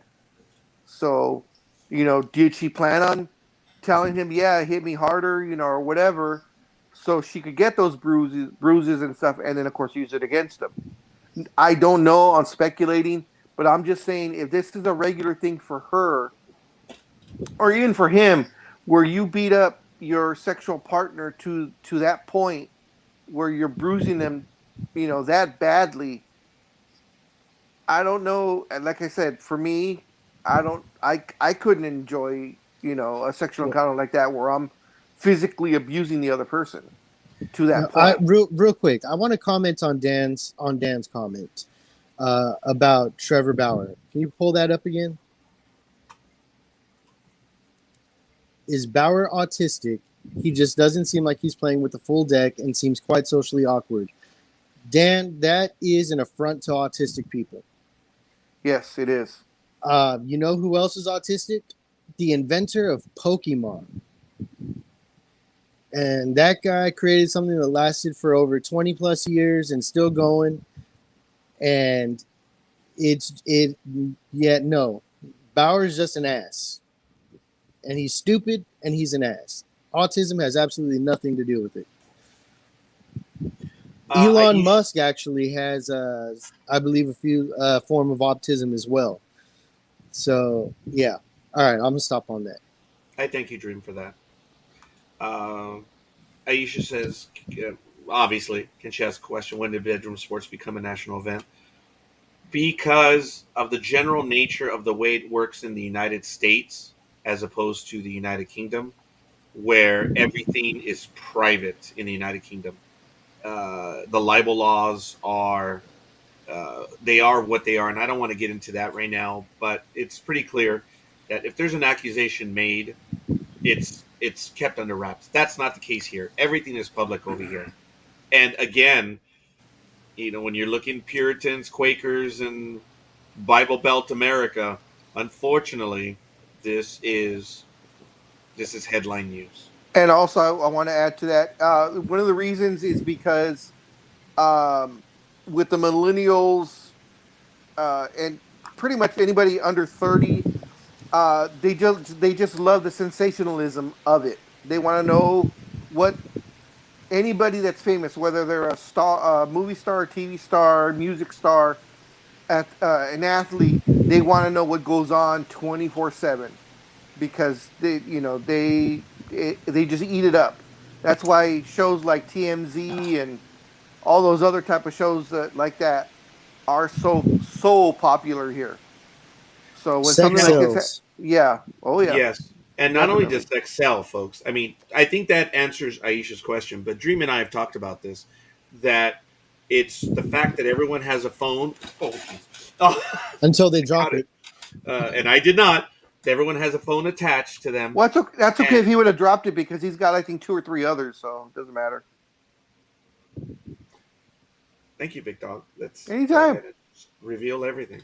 So, anyway, when everyone has a phone attached to them, everything is here instantly. Oh, look, it lit up. And I'm getting old. Oh, Getting Dream, Dream and I were talking about this, that these are, and Big Dog knows this, and everyone in our audience knows this. These are the apron stringers. These are the kids that are finally get a chance to get back at the bullies. They themselves have become the bullies on social media, and I don't care. I'll tell you, I've grown tired of Twitter because all it is who can get the best bullying remark in on whatever it is. That's all it is. It's the quick commentary, it's the clapback, and that is what America has become on social media. I cannot answer for Europe or any other parts of the world, but when someone is in distress or duress, it is the thing to go for the kill. Couldn't do it before, or when you were in school, you whispered it. Now you have social media to cut into the person. Oh yeah, I equate it to throwing chum in the water with sharks. As soon as someone's in distress or despair, they just swim for it. Okay, now that is a more complex line of reasoning, Aisha, that we have discussed on our Monday Night America program, where in America, America loves, and I'm generalizing, America loves its heroes that have been hurt and traveled through the valley of fire and shadow, and they've come out. They've suffered, whether it be in the media circus, whether they went to prison, illness, whatever. America still has that old West, rough and tough, pull up your boots, I'm going to do it, come from behind, win. Not I the forget, underdog. the underdog. When someone suffers and returns, that is the all American story. And it is. Thank you, Dream. It's the underdog. But the all American underdog, the American story, has one of the most disgusting trademark moves, and it annoys the F out of me. This is the American hero. When they're having their moment and they're either going to strike back or come back or whatever, this is the quintessential American hero move. That is the quintessential American hero. They take a drag and they flick the cigarette. Way to go, American hero. That is their go to move. Correct me if I'm wrong, folks. In most movies, that is the American hero's go to move. That's the quick and easy way to say, okay, I'm ready to start. It's like the same effect doesn't come across when you put down your coffee cup. Yeah, yeah, it's true. I would But say that is true. And we call them keyboard warriors, but now it's on social media. The world isn't the world I grew up in. Oh my God, Aish, it's not the world that we grew up in. It wasn't perfect, but it was a hell of a lot better than today. In many ways, Aisha. And I will pose this Ooh, maybe for a different show or whatever, but sure, poser. Sorry. Oh, oh. There you Was go. it poser? See what you did? I called him poser. I'm so sorry. Oh, I guess it's another price I have to pay. There he is. He's coming back for the price I've had to pay this week. that It's was unintentional. I'll tell no, you and that, but it was hilarious. perfect. It was I said perfect. poser, Perfect. and you were Perfect gone. timing. Well, Oh, man. especially since you said poser and you hear him go and then he cut out. And I heard. I don't know if anyone else heard it, but I heard the boop of the box going out. I'm like, oh. I was gonna say, so when you think of time travel, right? Going back in the past, everybody's scared of, stepping on a blade of grass or an ant or a butterfly because they don't want to change the future. But nobody will ever do anything small now to change their future. Oh my God, Dream, that's deep. Oh, wish you were here, pal. On that note, I got to get into work. I just wanted to put that out there for you to Roz says good morning. No, that is deep, Dream, and I do appreciate that, man. That is really good stuff. Morning, So, Roz. Morning, Dream, Roz. Godspeed on your day, and as Big Dog says, he hopes you sell out of everything. Oh yeah. I always Thank hope he you. sells out of everything. He's Yeah. done it once or twice, so I hope that trend continues. I appreciate that, guys. You have a good one. Dan man. had a wonderful comment on that one about he's generalizing. Americans are generally bad people, but I do agree with Dan on that because I've seen Gordon Ramsay's programs in the United Kingdom. 100% true. Yeah, I'm not prepared to argue that, Dan. No, not at all. And the funny thing is, there's a thing floating around that Gordon Ramsay asked his daughter, "How does it feel to be the daughter of the best chef in the world?" And his daughter replied, "But Jamie Oliver's not my dad." Oh, that was good. And props to the daughter as well. All right, now I really got to go. All right. Thanks, All right, man. Take Peace. care. Yeah. Just very quickly, I remember watching an episode of Gordon Ramsay because he's famous for rip. I mean, I think he genuinely does try to help out people.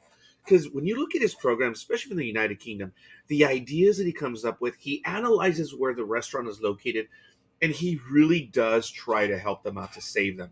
A lot of them don't work, but the stuff that he arranges, I know it's more publicity here in the United States, but I remember, he's famous for walking in. He says, "This is shit. This is shit. This, whatever." It's part of the program.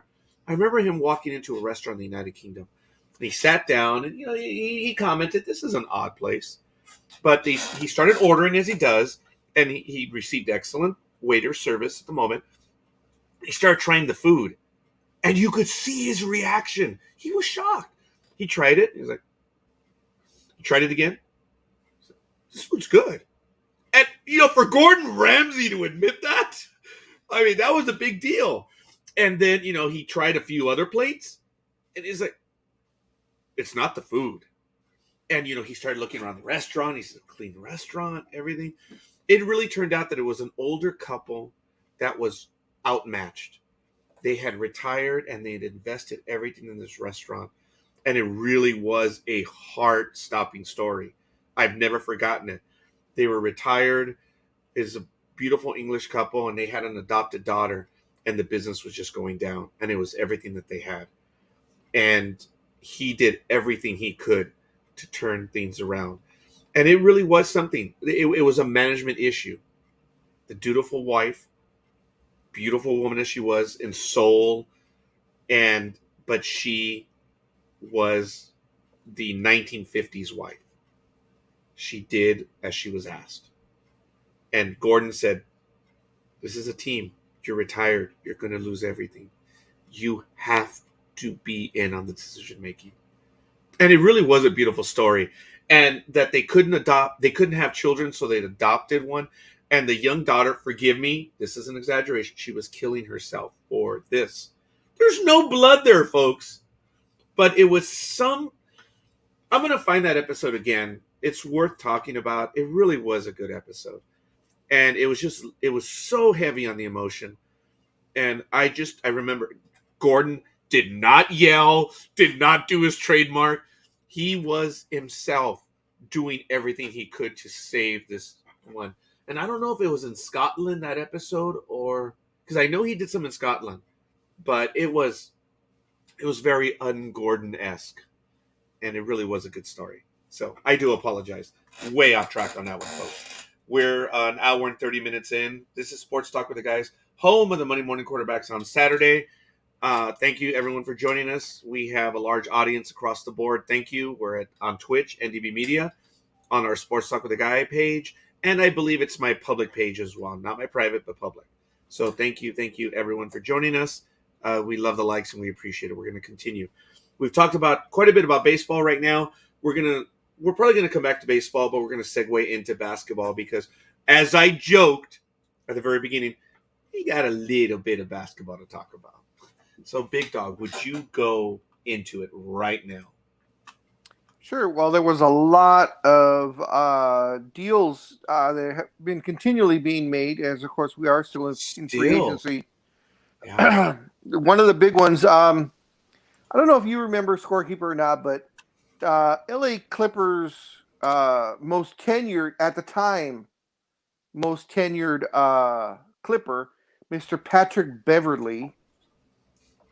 About 4 years ago or so, I think when he got traded to the Clippers, or maybe it was after they got Kawhi and PG-13, where he tweeted out to Steph Curry saying, pretty much saying, the last 5 years were yours.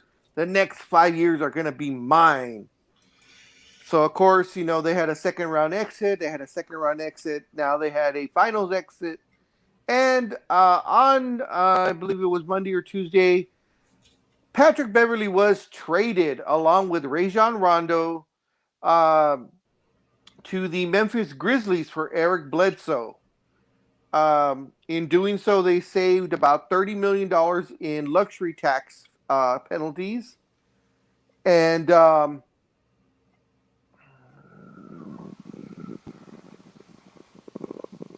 sorry, okay. Big Dog. No, that's fine. Yeah. And so that ends his tenure here. Patrick Beverley is a little gnat, and he's one of the guys that if he's on your team, you love him, but if he's not on your team, you despise him with all your heart. Oh, he's Perzinski from baseball. Yeah. One of those. Okay, there you go. So the writing was on the wall, I think, for him to be leaving when he did the two-handed shove in the back to Chris Paul. I don't know if you remember that, Scorekeeper. I sure do. Yeah, when the Suns beat them and the game was completely over and he just what a yeah, and it was because when you don't see something like that happening, getting that hard of a shove where you're thrown to the ground, you could mess up your back or your neck or whatever. Luckily for the Suns, Chris Paul wasn't hurt, but everybody universally said that it was a dickhead move, and so. As I said, he was traded for Eric Bledsoe, who played for the Clippers about 6-7 years ago. It's a slight upgrade offensively. Defensively, no. Beverley was a bit above average defender. Eric Bledsoe's an okay defender. So I don't see, other than it being a money thing, I don't see the advantage of this trade for the Clippers. And another thing, I'm just wondering, Ballmer, of course, is a billionaire, and he is, I believe, in the top 10 of the most wealthiest people in the world.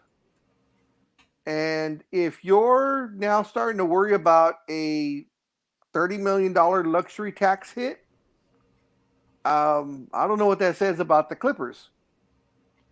Now, as we know, Kawhi Leonard is going to be out probably the entire year, and maybe he's making some cost-cutting moves, figuring this isn't a championship contending team without Kawhi, so I'll cut my losses now, and we'll revamp for the following year. I don't know, but what did you think about the trade, or did you know about the trade, sir? Folks, I want to add a quick comment to the cost cutting. Look, the Clippers are a second round team. That's They were a first round team forever. Now they actually, you might still say they're a first round team because they actually have a win in the first round. So knowing that Kawhi Leonard was going to be out, I am genuinely surprised by the move that was made. But I'm not surprised by the modern look. Even the Yankees abide by it.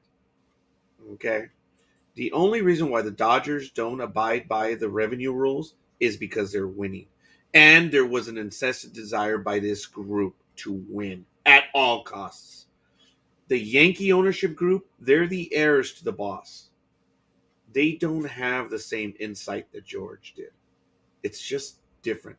So they're into budgets and keeping. But then folks, I think Big Dog alluded to it about he did. Now you've got the luxury tax rules and stuff. When these famous owners operated, the same rules were not in effect. The salaries were not as exaggerated. The budgets were not exaggerated. They were still making millions of dollars, but the salaries were nowhere near. So now teams actually abide by, because if you remember, and I know Big Dog and I talked about this, where let's take a look at the Kansas City Royals, the perennial team that was losing money. But the owners knew that owning a team was a privilege and it was only for a certain time. O'Malley did the same thing. Ewing Kaufman, the owner of the Royals, they knew that they were out to win now, even if they wouldn't win money. But when they sold the franchise, they knew not only would they get their money back, but they would score money because the franchise values were always shooting up. Owners knew that. That's not the case anymore. Because while the numbers are exaggerated on the ownership groups, you have to understand that most of these got in on those high numbers too. So George Steinbrenner buying the Yankees for $10 million? Who's done that? To get into these ownership groups, they've had to pay hundreds of millions, if not billions, to get in. So the old way it operated, that I'll get my money on the back end, that's maybe 20, 30 years down the road. It's just not the same. So I see the teams operating under those rules now, Big Dog, where they're going to take their profits now. But then the animals have changed. Where, what have you done for me lately? They still want to win, and they're still going to accumulate wealth. Being an owner of a major league sport, wherever it is, it's a fiat thing. It is the ultimate arm candy for the stuck-up male ego to have arm candy, the trophy wife, trophy girlfriend, whatever. The team is also the trophy. And now these kids that own these groups, they're money-driven. Who can earn the most money? It's not the same anymore. So I'm sorry, Big Dog. That is one of my longer answers to yours as opposed to why he's doing it. He's doing it for two reasons. Money, the investment, and two, because I don't see them winning. So he's already planning for when Kawhi comes back. Sorry. That's fine. So as I said, Beverly was traded to the Grizzlies, and then he spent all of maybe 36 hours as a Grizzly, and then got traded to the Timberwolves. That one I did not see, Big Dog. Yeah, he got traded. I believe the trade happened on Sunday from the Clippers to the Grizzlies, and then early Tuesday morning, he got traded from the Grizzlies to the Timberwolves. Oh, no. I didn't see any. I missed a lot of news this week from Tuesday all the way through to this morning. So I thought that was funny. So he's out there now. Now Rajon Rondo, There is rumors that he will be given his release by Memphis. So we'll have to wait and see on that. Of course, the idiots that are in a couple of groups of mine, oh, pick him up, pick him up. They don't understand the concept of you can't have star players numbers 1 through 13. They cannot all be stars. As it is, we have 12 right now that could be in a regular rotation, and they don't seem to understand that those 12 guys aren't going to play every day. You're only going to get 8 to 9 guys that get regular minutes on a regular basis. So you're already at 3 to 4 players that are not going to be playing any significant minutes whatsoever. And these are named guys. These are named guys unless there's an injury. So and all these things. Oh well, we could still get we can get Rajon Rondo, or we can get Danny Green. He's still a free agent, or we can get Josh Hart. No, we need 2 guys that understand. We need 2 young guys, up and comers, so they can learn and they understand. Hey, we're going to be there for only blowouts, or if someone blowouts. Yeah, if someone gets hurt, and we're an emergency person. And I think the final spot, at least for the Lakers, should go to an emergency backup center, as we really only have 2 centers, Gasol and Dwight Howard. And I think we need a third. I don't count Anthony Davis because he's listed as a power forward who will be playing center minutes, but he's not a center. So we need a emergency backup center, at least in my opinion. But in other basketball news, Marcus Smart of the Celtics signed a 4-year, $77 million extension. So that's great. The big signing, of course, was Joel Embiid. Yeah. He's signing 4 or 5 years. 4 years, $196 million supermax extension that I believe kicks in next year. So he'll be making $49 million a year starting next year. Good so, yep, if you can get it, and he turned himself around this year. Everybody always complained that he wasn't to his fullest potential.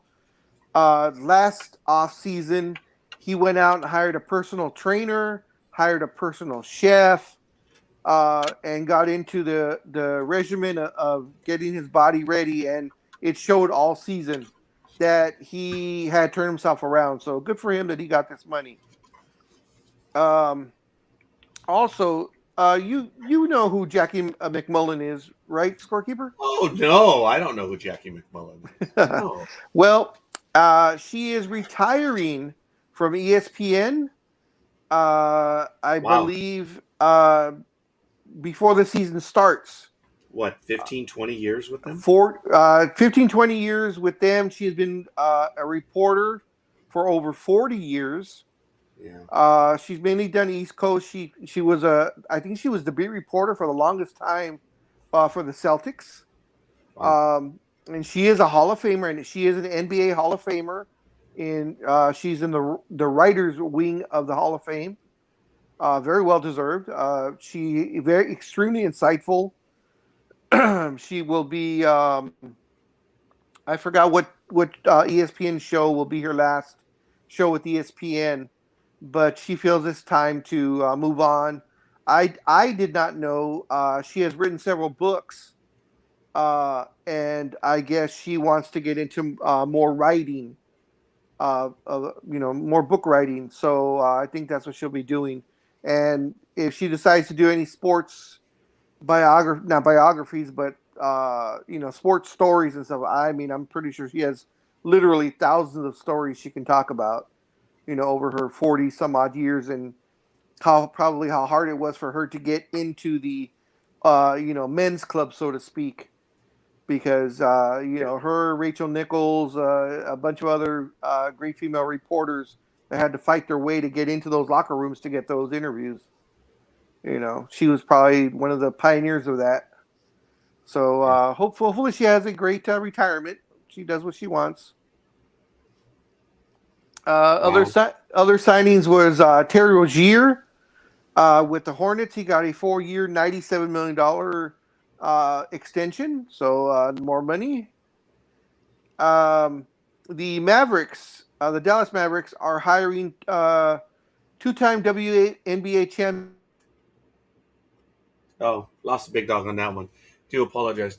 But you'll notice that I did post several articles. One of them was Giannis joins the Brewers ownership group, and we had uh, Coffee 77's comment on that one. And when you look at the article, there's a nice little welcome to the crew card with him on there. So the link is in the chat room. Giannis is now an owner of the Brewers. Big Dog, please go ahead and continue. I'm sorry. Oh, nope, don't hear you. No sound. So while Big Dog is able to get that to work out right now, um, we're going to continue with that story. And we've talked about it very briefly over the last few weeks. The NBA is entering its 75th season, and they've got some classic anniversary matchups. So um, I don't know about that, Dan, but it's kind of funny. You have to check out the anniversary matchups. There's quite a bit, and again, we posted that link in the chat room as well. There's some good stuff. The NBA is returning to its roots when it comes to um, the classic rivalries. So, Big Dog, I'm actually Can as we Can you hear yeah, me I hear now? you. Yeah, as Okay. we lose you or we have, I had posted prior articles, so that's all I'm going over right now. Go ahead. Okay. Well, I heard you talking about Giannis. Yeah, he bought into the Milwaukee Brewers, which is a great thing. I mean, it's solidifying the fact that he wants to stay in Milwaukee. You know, he signed that big, gigantic contract extension last year. Now he bought into the Milwaukee Brewers, so it's showing that he wants to, I guess, stay his entire career there, which I think is great. Milwaukee needs, someone they haven't really had. I mean, other than Oscar Robinson, Kareem 50 years ago. I don't know who they've had since That then. long? Wow. Yeah, yeah, 70, 71, I believe it was, or 73. I can't remember either or. Um, the one thing, as I was saying, Dallas Mavericks, they're hiring two-time NBA champion Christy Tolliver to be an assistant coach on the coaching staff. Wow. So, Good. yep. So we're starting to get a lot more women now. I believe she's either the fourth or fifth female assistant coach. That's good, Big Dog, So because I was thinking the third, but if it's fourth or fifth, wow. yeah, Impressive. it might be the fourth. I know there's still As not that Darth many. Vader would say, impressive. Most Yes. impressive. As he's swinging his saber. um, Interesting Hello, Big Dog, article. sorry. Yes. I Mhm. want to stop you right there. She's with us for about 2 hours this morning. Yes, Aisha, thank you. Bye, Um, Aisha. yes, Take so care. we thank you. Big Dog was asking for you, all kidding aside, but what the stuff he says about me, come on, man. You know better. But it's all good. Thank you, Aisha. Hope you're doing well. Take care of mom, and we look forward to seeing you again on our program. Thank you. Isn't And it? Isn't it what? mum? Shouldn't it be mum? Isn't that how they say it over there, mum, instead of I think that's mom? how they say it, but it actually is mom. Or maybe she's just putting it so that we would understand. She's dumbing it down for us. Yeah, being colonials. I always tell that to my friend David. I says, "Do the colonials get on your nerves?" He says, "Eh, you know, it is what it is. You guys still have yet to grow. You're only 200 years old." I'm like, ooh, okay, all right, I like that because as you know, the English Empire started in 1066. They don't like hearing that, the Norman conquest, but that's okay. It's fun knowing a little bit about history. Big Dog, I interrupted you. I'm sorry. I just wanted to say that I hope Aisha has a good day. I don't know if you saw this article. It was about Kevin Durant. Oh, Right? was that about the two guys when they had it out? No. No, you're thinking. Oh, it was. Told you. She was speaking colonial. Good catch on both sides. So this was from Brian Windhurst. He reported it August 10th. So this is what the article is. In a significant step, Brooklyn Nets star Kevin Durant announced a partnership and a sponsorship deal with cannabis marketplace Weed Maps on Thursday, and says he plans to use his platform to destigmatize marijuana use among athletes. Durant has been an advocate for the benefits of marijuana in the past and has invested in cannabis related businesses. It is the furthest an active major sports pro athlete, especially one with Durant's visibility, has gone into the pot space, so to speak. He said, quote, I think it's far past time to address the stigmas around cannabis that still exist in the sports world as well as globally. The partnership is going to help us continue to normalize the conversations as well as create content, events, and a lot more through our boardroom media network. This is just the beginning for us. It says Weed Maps doesn't. That's the end quote. And it goes on. The article goes on to say Weed Maps doesn't directly sell marijuana, but is an e-commerce platform that guides users to dispensaries. Durant declined to directly discuss personal marijuana usage. Of course, marijuana remains banned by the NBA, but exists in a decriminalized gray area. League rules currently require 4 random tests for marijuana per year, but those tests were informally halted when the league restarted in the Orlando bubble last year and did not return this past season. So, there has been a lot of talk across all the sports. I hear it a lot in football. The way these guys, go all out, and the all out aggression that they have, and a lot of football players have said, you know, either smoking marijuana or, however they were intaking their marijuana usage, how that it calms them down from that adrenaline high. I'm not even going to get into any of the ones that take steroids on top of that, but that's a whole nother story. But they talk about it, the calming effects of cannabis, and also the healing effects that their bodies seem to heal faster, also because they're in a more relaxed state. So we'll see how it goes in pretty much all sports. I'm trying to remember if it's legalized in the off season for the NFL. I can't remember if there was that rule or not. Oh, Do you yeah. remember, Scorekeeper? No, I don't. I Okay. really don't. Yeah, the rules have been relaxing quite a bit in the 4 sports as far as cannabis usage has been concerned. Um, as we talked about it before, it's legal in some states. Uh, Federally, it is illegal, but oh god, why do you even put that stuff up there, Scorekeeper? Just to instigate me? No, no. It's not done to you, folks. We like to acknowledge everyone and their comments. Most of them we will comment on, and there are others that we just won't. Look, I actually think it was kind of a friendly one. Look at the sunshades at the very bottom. I think it was kind of a friendly one. But Coffee has been consistent with this view, and we no need to go down that road. We have had hostile confrontations on this program regarding that, but Dan's here. It's good. Big Dog, I apologize. It kind of That's distracted fine. you. I'm sorry.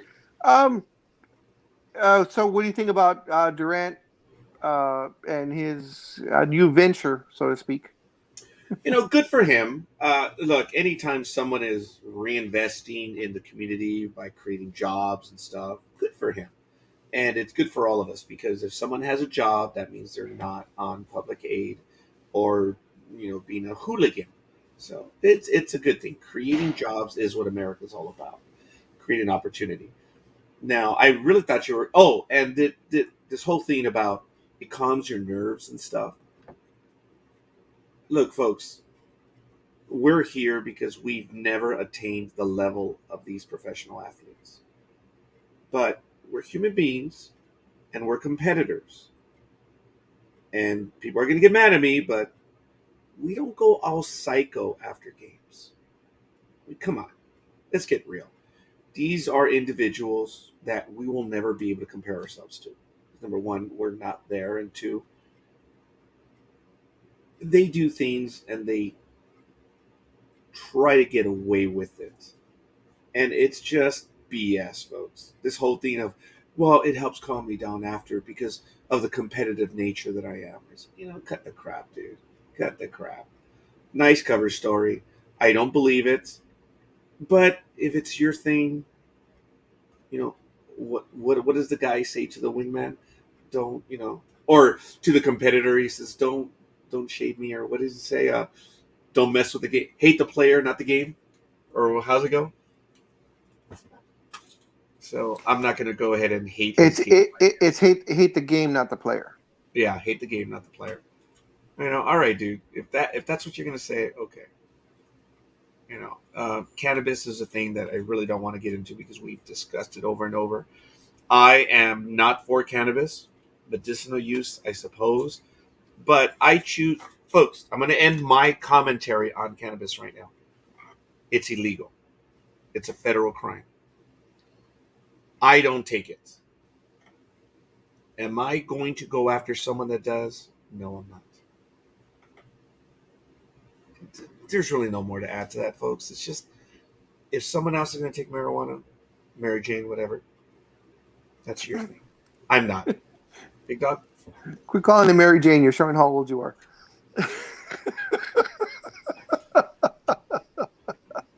No one's called it Mary Jane since the 70s. Oh, coffee. I would say there's quite a bit of truth to that. I have agreed to that for the longest time. But then again, a lot of these kids, they have opportunities. I'm not saying good. They have opportunities that many of us will not get to do. And, well, whatever. That's the, not the holistic, but that is their attitude. I'm here. I've attained this. I can do it. And I will do it. So, the impression of going out, a party, to go out and party is to get drunk, and that's your definition of a party. I'm generalizing the American definition. And yes, do I see myself as superior? Yes, I do. I don't understand the whole idea of going out and getting smashed. I just don't. That's your definition of partying. Okay, I don't do it. If you do it, Merry Christmas. I just I don't necessarily agree that everybody's definition of partying is to go get shit faced drunk. I think people, when they say they go out and party, is to go out and have a good time. You don't need to get drunk to have a good time, and these athletes that go out there and party all night long doesn't necessarily mean that they're getting shit faced drunk.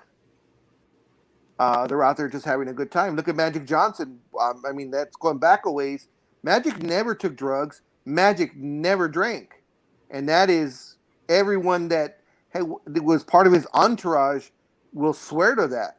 In fact, Arsenio jokes about that. Arsenio Hall, who was his wingman, will tell you Magic never drank. Magic never drugs. I did all the stuff that Magic wouldn't do. Arsenio says that, so, and Magic, as we all know, he was a party animal.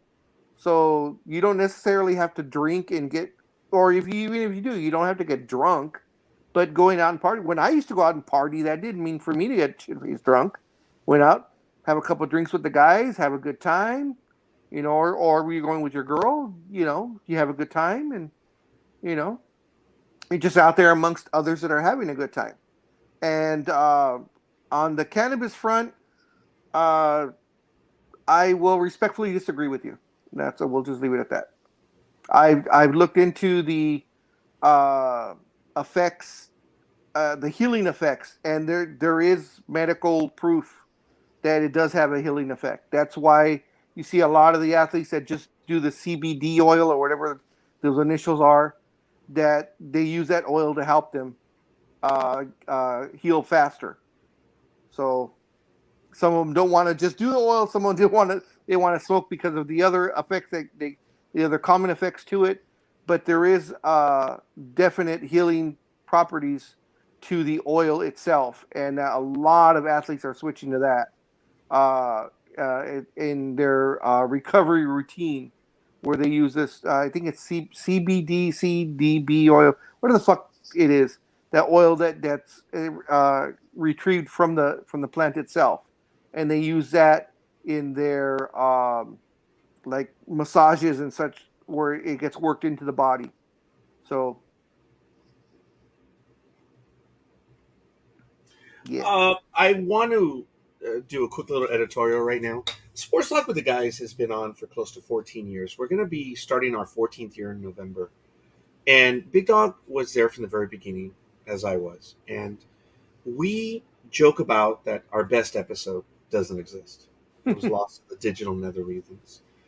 Um, Big Dog and I always had our different of opinions, but we never aired them out till we started doing this program. And over the years, we have learned where we stand on many things, and oftentimes we learn something new.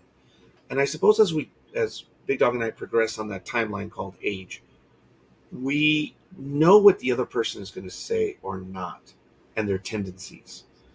And I know that over the last few years, people have commented, "Why do we hate each other so much?"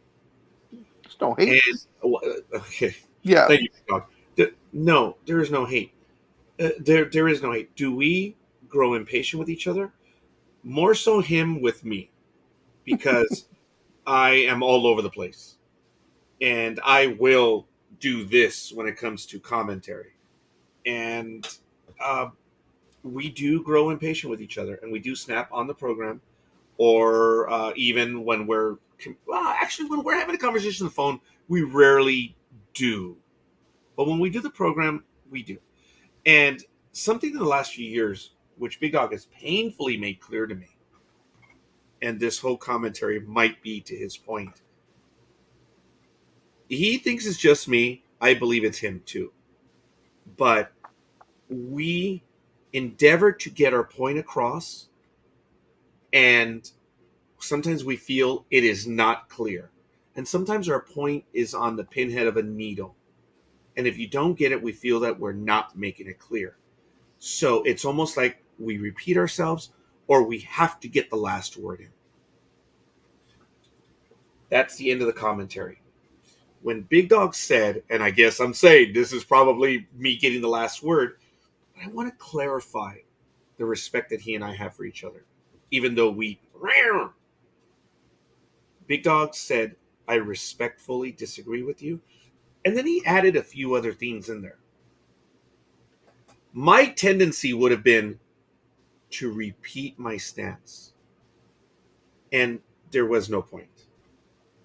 And I'd like to say that I'm proud of my personal growth, and I'm proud of the Big Dog's personal growth, in that is happening fewer and fewer times. It's not that we have to get the last. I mean, for me, oh God, it is. It is. And I readily acknowledge that. But Big Dog does try to do the same thing as well, but less so than I do. And I believe it's a wonderful thing that even in our relationship, we're moving beyond that. That it's become an adults program as far as our commentary goes. And I will violate it readily. I won't speak to the Big Dog. But if we repeat our points, it's because we felt it wasn't clear or there was a misinterpretation.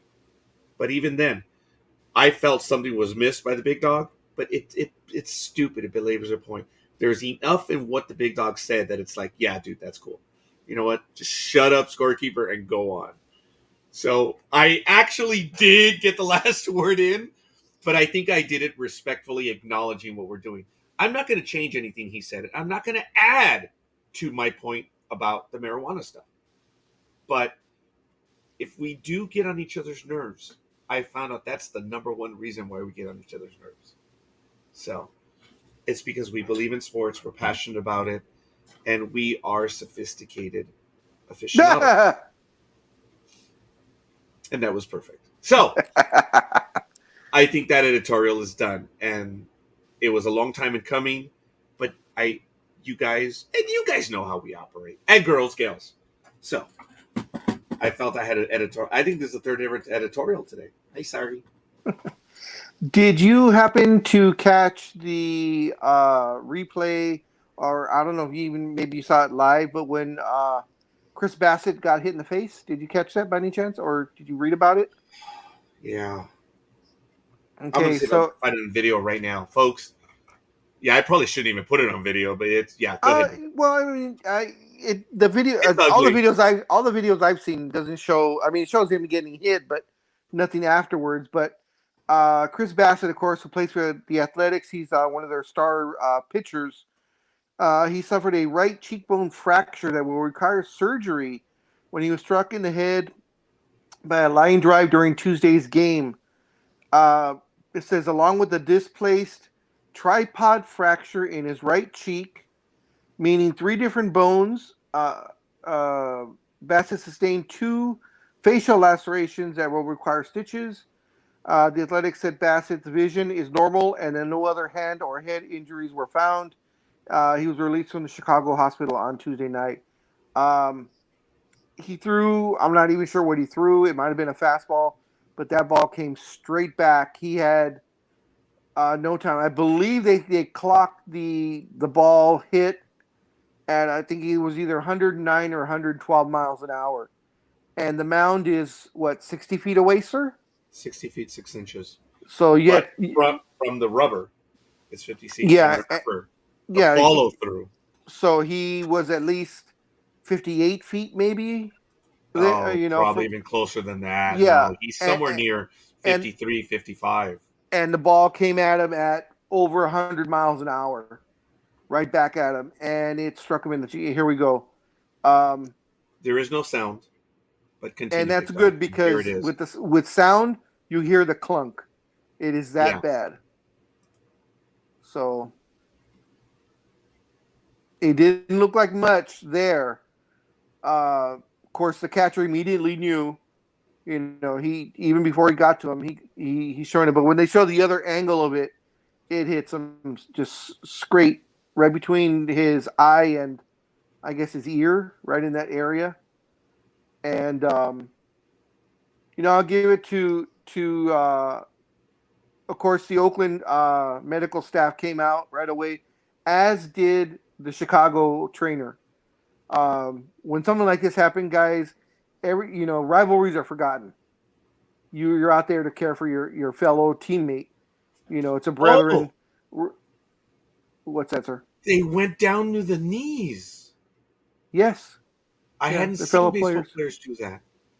Well, they didn't come in from the outfield. They stayed in the outfield, so that's why they kneeled in the outfield.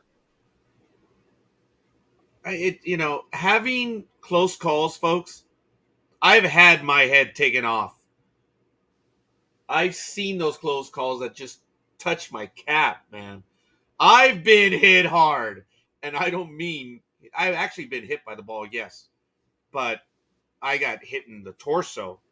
But I've had them whiz by me, and you want to lose a pound? That's how you do it. Okay, that was Harper's. I apologize. Of all the ones that I show up, but folks, it's horrible because the pitcher's in a defensive position upon delivery. Some pitchers are real good. They have their glove, but on the windup, and I'm going to try to draw back a little bit. It's control that they have when they come forward, where their delivery point is.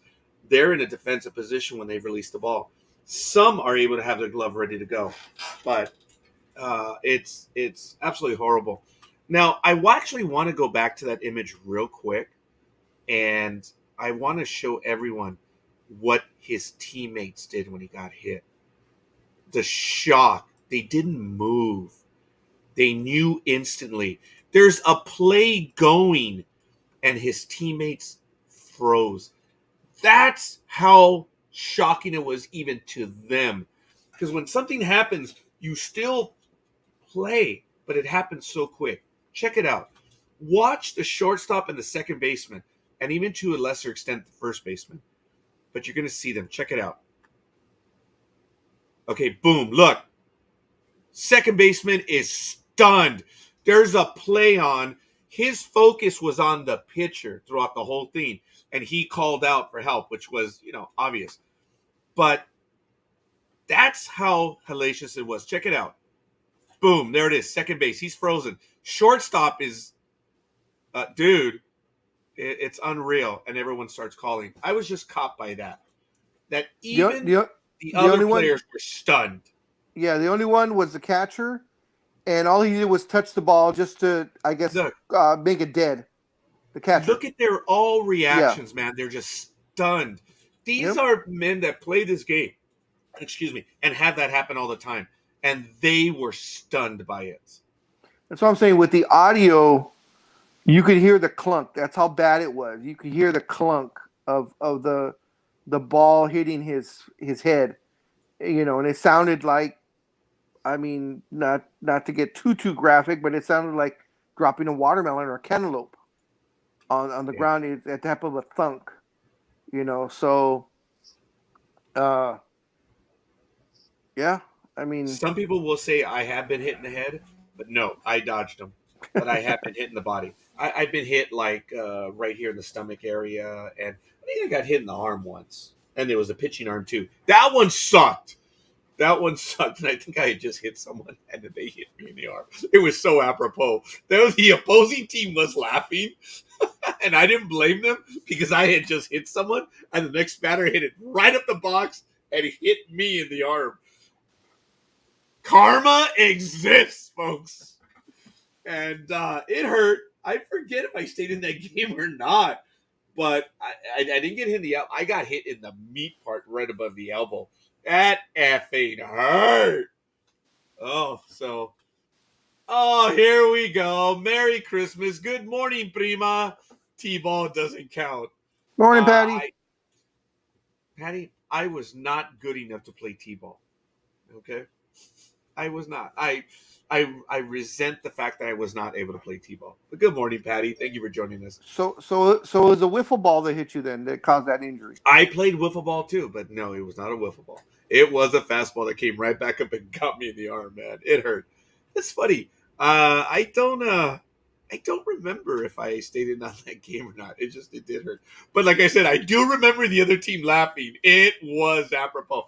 It wasn't mean. It was like, Dick. See what happens, Dick? It was that kind of laughter, and I knew it. I didn't like it, but yeah. I had just come into the game, threw a pitch outside, a curveball, to catch the bastard leaning, and on the next pitch, I plunked him in the ribs. Yeah, guys, I told you, it's easy to hit batters. You gotta know. And, you got to aim for the back. I've already demonstrated this. But you're always so proud to say that you hit someone. You're always so proud of that. It was my job to go in and restore order. I don't know. Okay, yeah, different day, I guess, back then. I've never agreed with hitting a player. Big Dog, even in basketball, when I played against him in our Friday matchups, Big Dog was not a dirty player. I think I was the dirty player. I was the one that did the elbows and stuff. And but you had pointy elbows. That's different. Yeah, let's reveal that to the world. But no. See, when I think about dirty players, I think of people like the ones that were deceptive, like John Stockton. To me, John Stockton's one of the dirtiest players to ever play the game of basketball. Ever.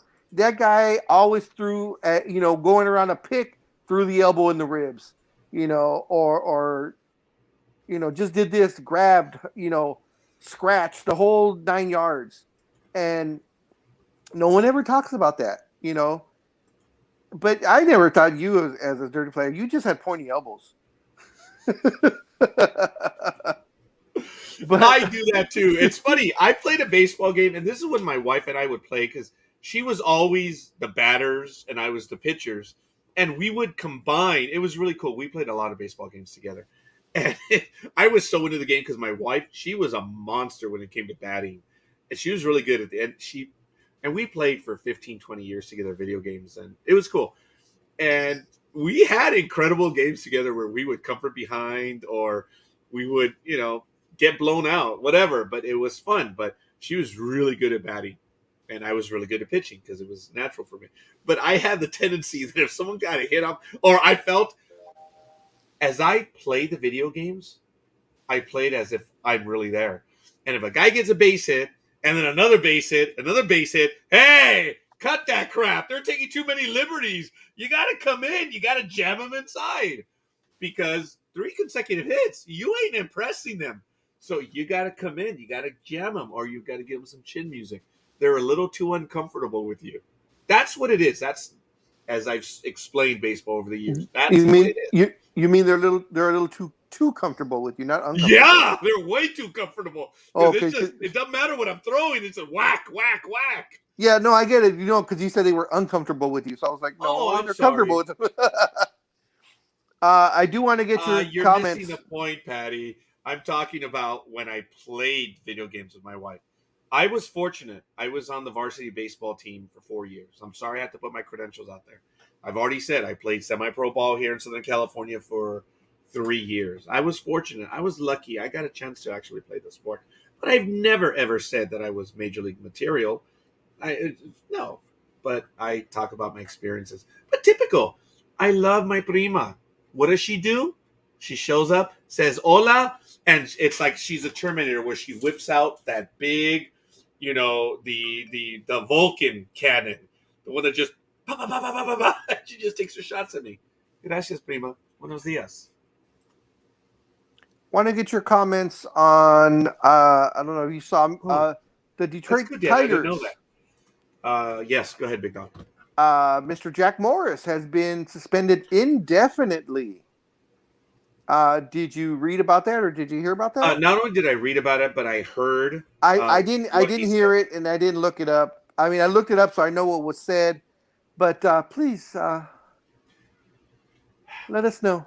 Was he speaking in Elmer Fudd speak, or was he speaking in racist speak? It was stupid what he said, but he said he was talking about how dangerous Ohtani is. Look, he is, folks. He's going to whoop your butt pitching. He's going to whoop your butt batting. Big dog, you, Gmo, and I had the privilege of going to Anaheim last week, and we were talking about it, how he's leading the league and how he's just changing everything. He's an exciting leadoff hitter, and not 2 pitches later, bam! We got it on video. It's on our Facebook pages. Yep. Ohtani whooped it. He's an exciting player. There's no doubt about it, folks. Is he the greatest of all time? We won't go there again. The gigacity. Oh, my God. So, anyway, well, whatever. Is he having a great season? Oh, come on. Numbers speak for themselves. Clearly speak for themselves. But, hey, whatever it is. So, when Ohtani hit the home run, it was really awesome. It was really exciting. So, now he was pitching against Detroit. Jack Morris, who my opinion on whether he should be in the Hall of Fame or not. You already know that, but he's in. It's done. It's done. You can't take out the ticket. It's done. It's stamped for life. He was talking about how dangerous Ohtani was, and while he was at bat, he said something to the effect of, "You got to be very, very careful." And he said it in such a manner. I obviously cannot imitate him because I don't use such speech, but he said it in the crooked way that it was either Elmer Fudd speaking about being very, very careful, or he was using the Asian hate speech. It's funny because I have yet to hear anybody say that it was a Elmer Fudd style talk. You're the first person that has said that. Well, really? I don't make it up, big dog. It's no. I'm not saying you make it up. I'm just saying that all I said was the first time I've heard that. That's all I said. And it's It's for you to. The apologists were saying that he was using Elmer Fudd speech. So uh, take it as you will. Uh, it's he was acknowledging him that you have to be very, very, very careful with him, but he said it with a crooked speech, which some people can say it was Asian, speech, or it was Elmer Fudd. Well, I guess the people in power believed it was Asian esque speech.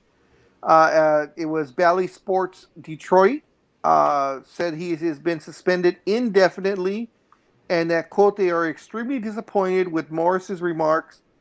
Um, that he will undergo bias training to educate himself on the impact of his comments and how that he can be a positive influence in the community.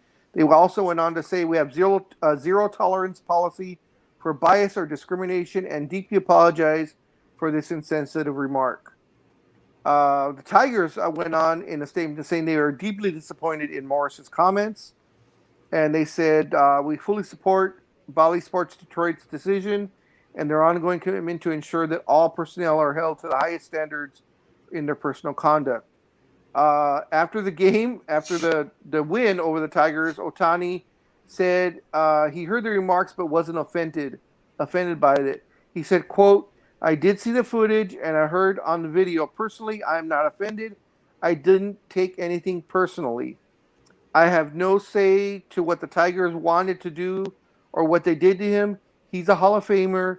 He has a big influence in the baseball world, so it's kind of a tough spot." End quote.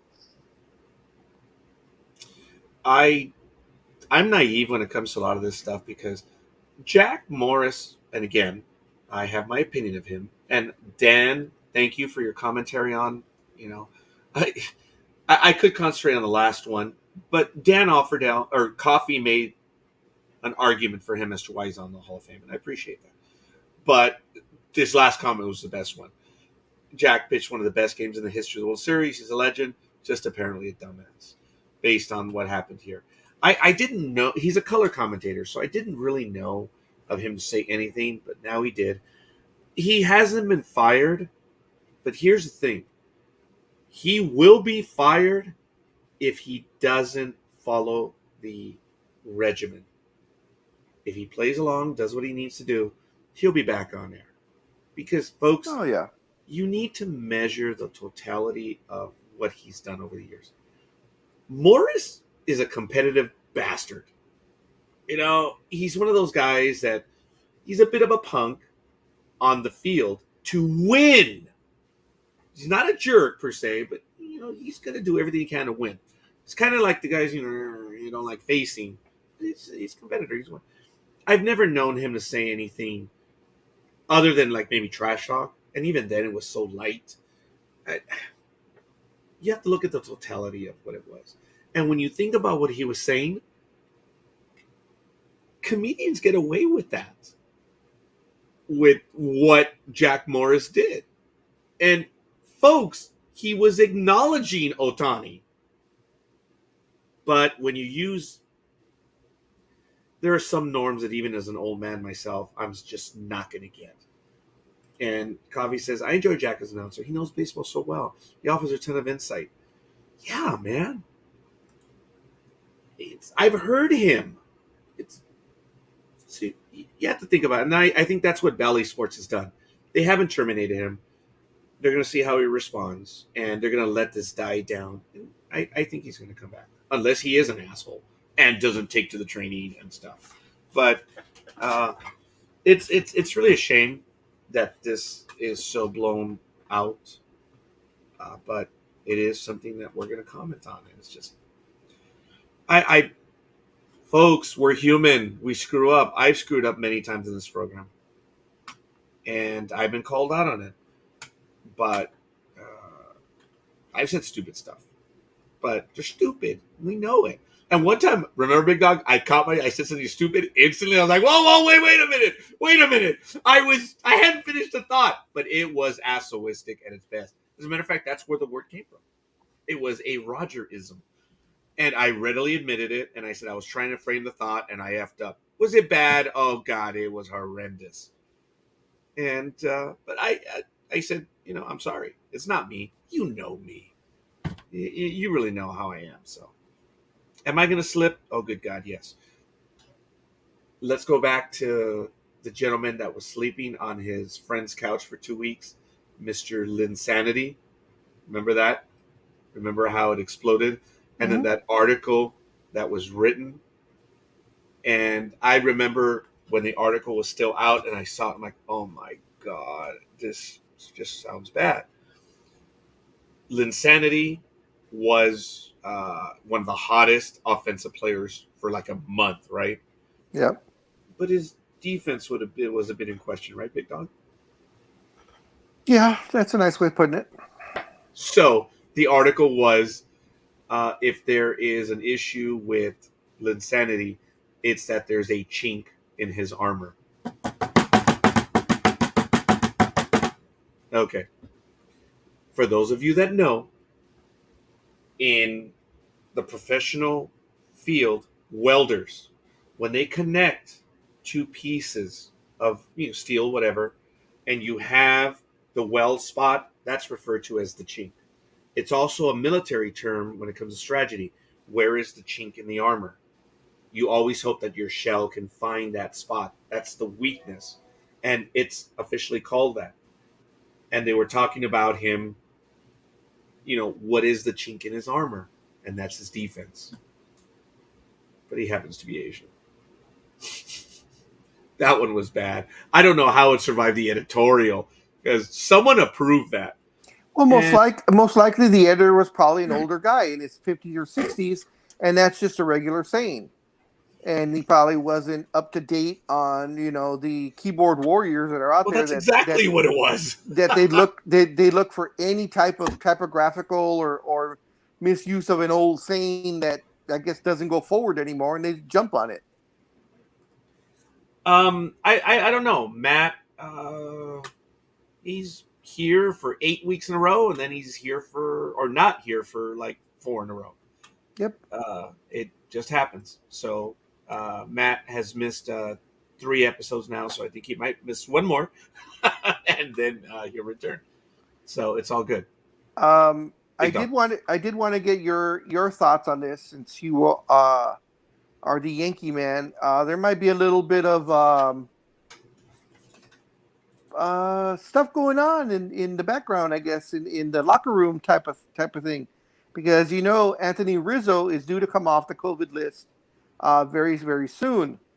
But New York Yankees first baseman Luke Voigt said he still expects to play and does not ready to cede his playing time to Mr. Rizzo.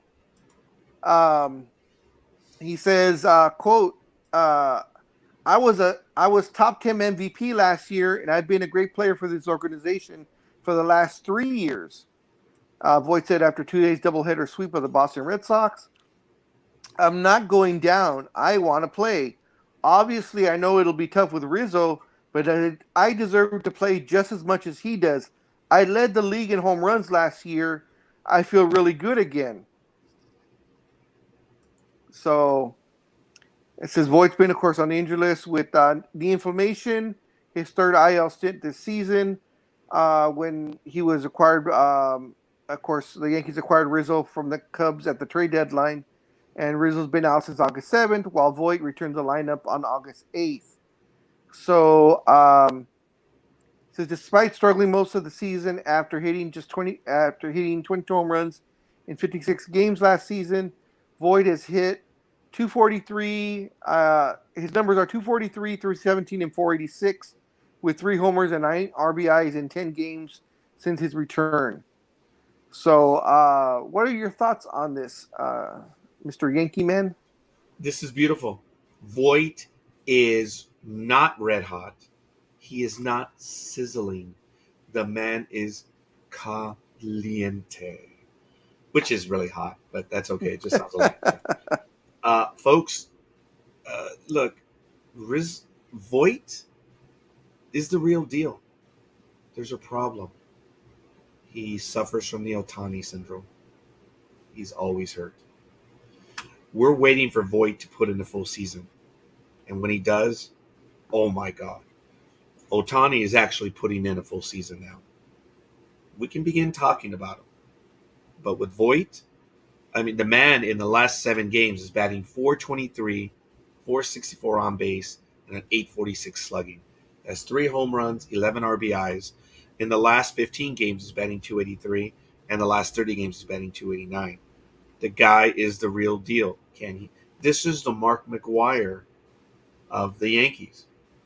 Can he stay healthy? This guy is a real deal. Oh my God, he is exciting to watch, but can he play a full season?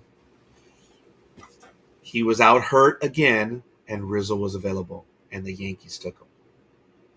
And the Yankees aren't looking back because Rizzo's doing very well. I'm not prepared to argue that. Yankees are the epitome of a franchise with more money than brains. Yeah. So, okay. I just mentioned that. He's always hurt. But they were available. They brought in Gallo and Rizzo. Yes. Hey, it is what it is, man. So who do you play? I didn't say he play. I didn't say he takes steroids, coffee. I did not say that. Sorry, Big Dog. I was gonna say. So who when Rizzo returns, who do you go with? They've already talked about where they're going to put him. Rizzo's Voit is actually a good first baseman too, but Rizzo he's the first baseman for the Yankees, and he's going to be there for a little while. So they're talking about Voit, putting him in the outfield. No, he's a big kid. He's not that fast. So they're actually going to put him to bat DH. And Stanton already has proven to be good enough where Stanton will go to left, Gallo will go to right, and Judge will play center. That big hulking monster, will be in center. So there's going to be a bit of a logjam. There are 5 heavy-duty players out there for 5 positions. Is Judge fast enough to play center? Oh yeah. Okay. He does well. He is not Trout fast, but Trout is a big kid. Yes, he is. And I always say he looks like one of those Nebraska corn-fed kids. And he's a local boy, if I'm not mistaken. He's a California kid, I think.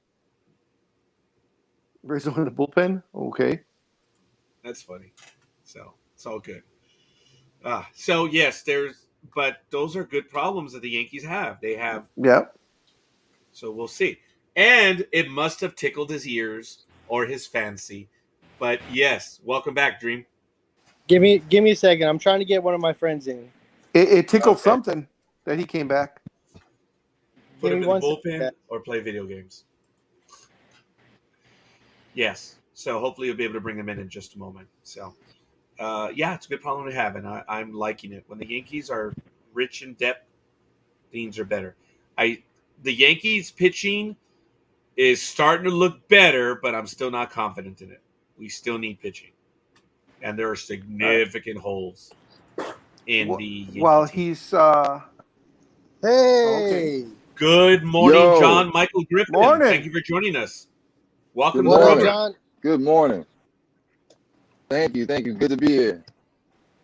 Thank you. I All got right. him live All right. from his car. I like the PlayStation helmet, dude. If my daughter the helmet, sorry, the cap. My daughter were here, she'd love it. Go ahead. I appreciate it, man. Yeah, I'm a So PlayStation fanatic. I've been trying to get this guy on during What you got? basketball season, during football season, and I finally managed to get him on. That's awesome. If we can get him on at any time he wants to join us, we'll be more than happy to have him. But John, why don't you introduce yourself to us, man? What sport or what's the passion there, young man? Oh, well, I'm a musician, actually. That's my passion, but I'm a very huge basketball fanatic. There we go. Yes, I love talking basketball and some sports. I'm familiar with football, but mostly basketball. Basketball is my thing. Who's your team?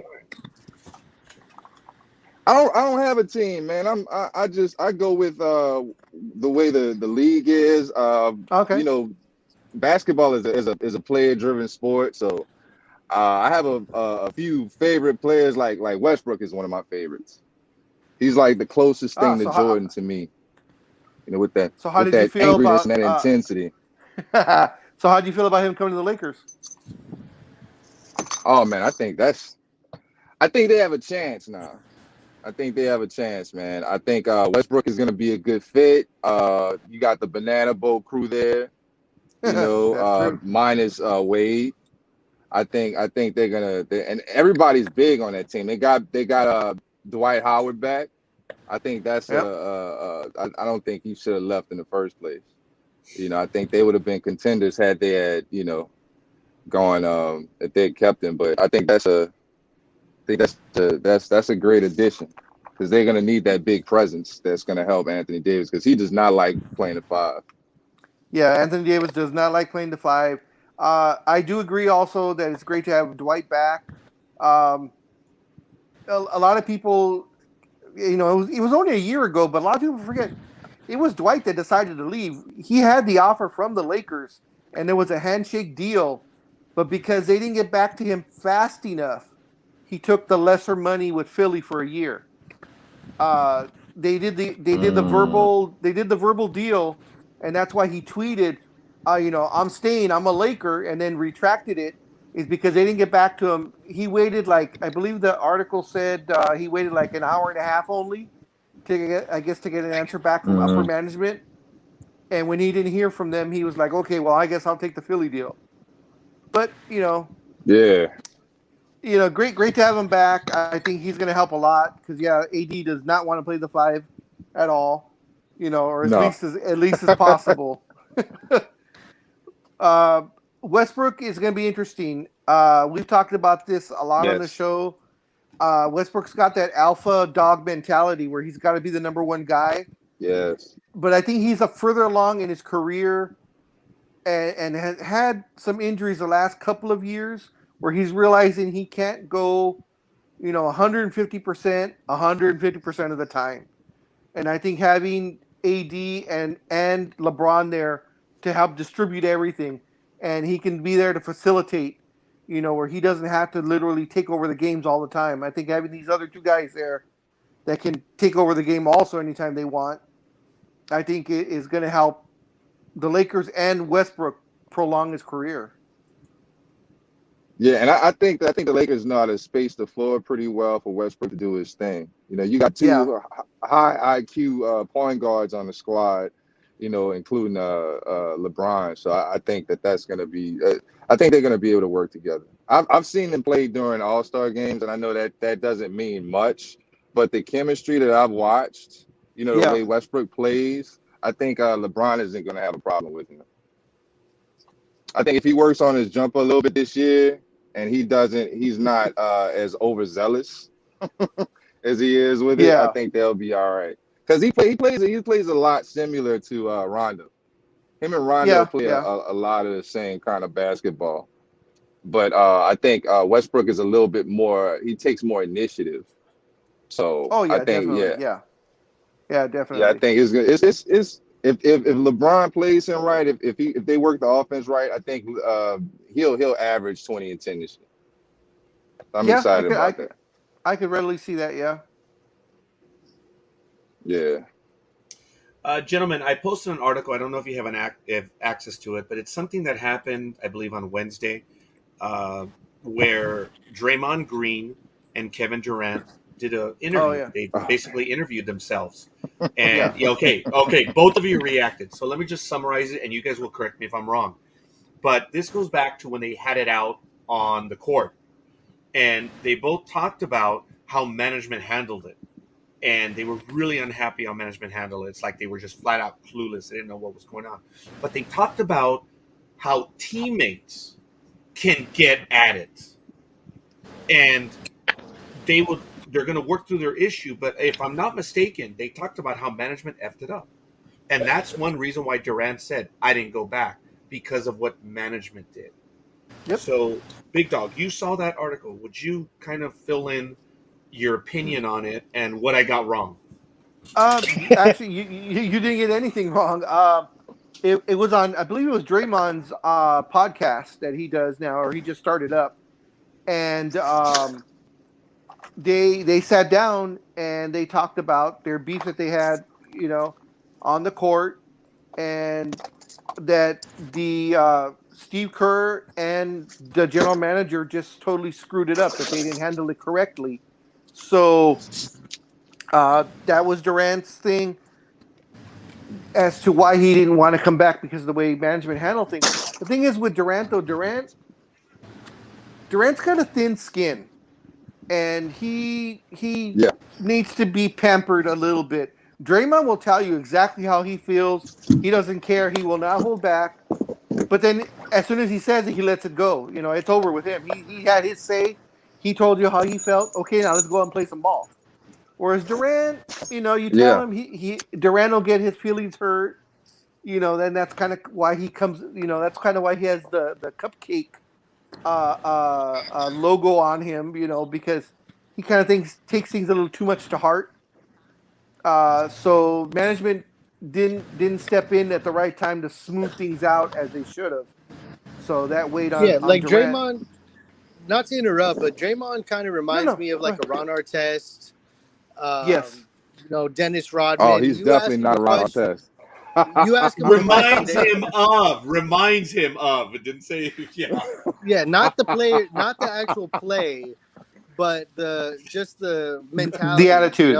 Yeah. You ask him a question, he's gonna tell Big you exactly what personality, the hell yeah. he's thinking. He doesn't Same think thing with about the Rodman, repercussions of that. Yeah, that's the thing with KD, man. KD, he has trouble handling big personalities. Yes, he does. He had trouble with Westbrook. He had trouble with Draymond, and he may have trouble with Kyrie if they stay together long enough. It's gonna happen because Kyrie, definitely. Kyrie is so fickle. I just don't trust him, man. Oh, neither do I. And he has that He's so fickle. He has that big contract coming up too that they're supposed to offer him like in the next month or so, something like $200 and some million. I don't know if I trust to give him a 4-year contract. Man. He's not gonna know how to act, man. Man, I don't trust Kyrie with Steph Curry money. Yeah, he can't stay healthy. Yeah. He can't stay healthy, and on top of that, man, he disrupts things, man. Yeah, he is a disruptor. He disrupted things in Cleveland. Yep. And he's gonna disrupt things in Brooklyn if they don't win. They need to win this year. If they don't win this year, it's gonna implode. And he was disruptive in Boston too. The whole thing, I don't know if I'm gonna play today. Yeah. I don't feel it. I'm gonna. But he left in the middle of the season. For supposed personal reasons. Indeed. Yeah. So, yeah, Kyrie's a. Yeah. But in my opinion, with the KD situation, I think that's all a cop out. I think KD was really hurt by what Draymond said, because if it wasn't that bad, they would have squashed that, and KD probably would have ended up staying with the Warriors. But I think what the personality and the things that Draymond told him, I think that really hit KD in his soul, and he didn't want to be back there. It seems like KD doesn't like you said, man. He can't deal with the big personality, man. He's fickle, and he doesn't. He's not an alpha. I don't see him being. No, he's not. He's probably the best pure shooter out there, other than Steph, out there right now. But yeah, but I wouldn't.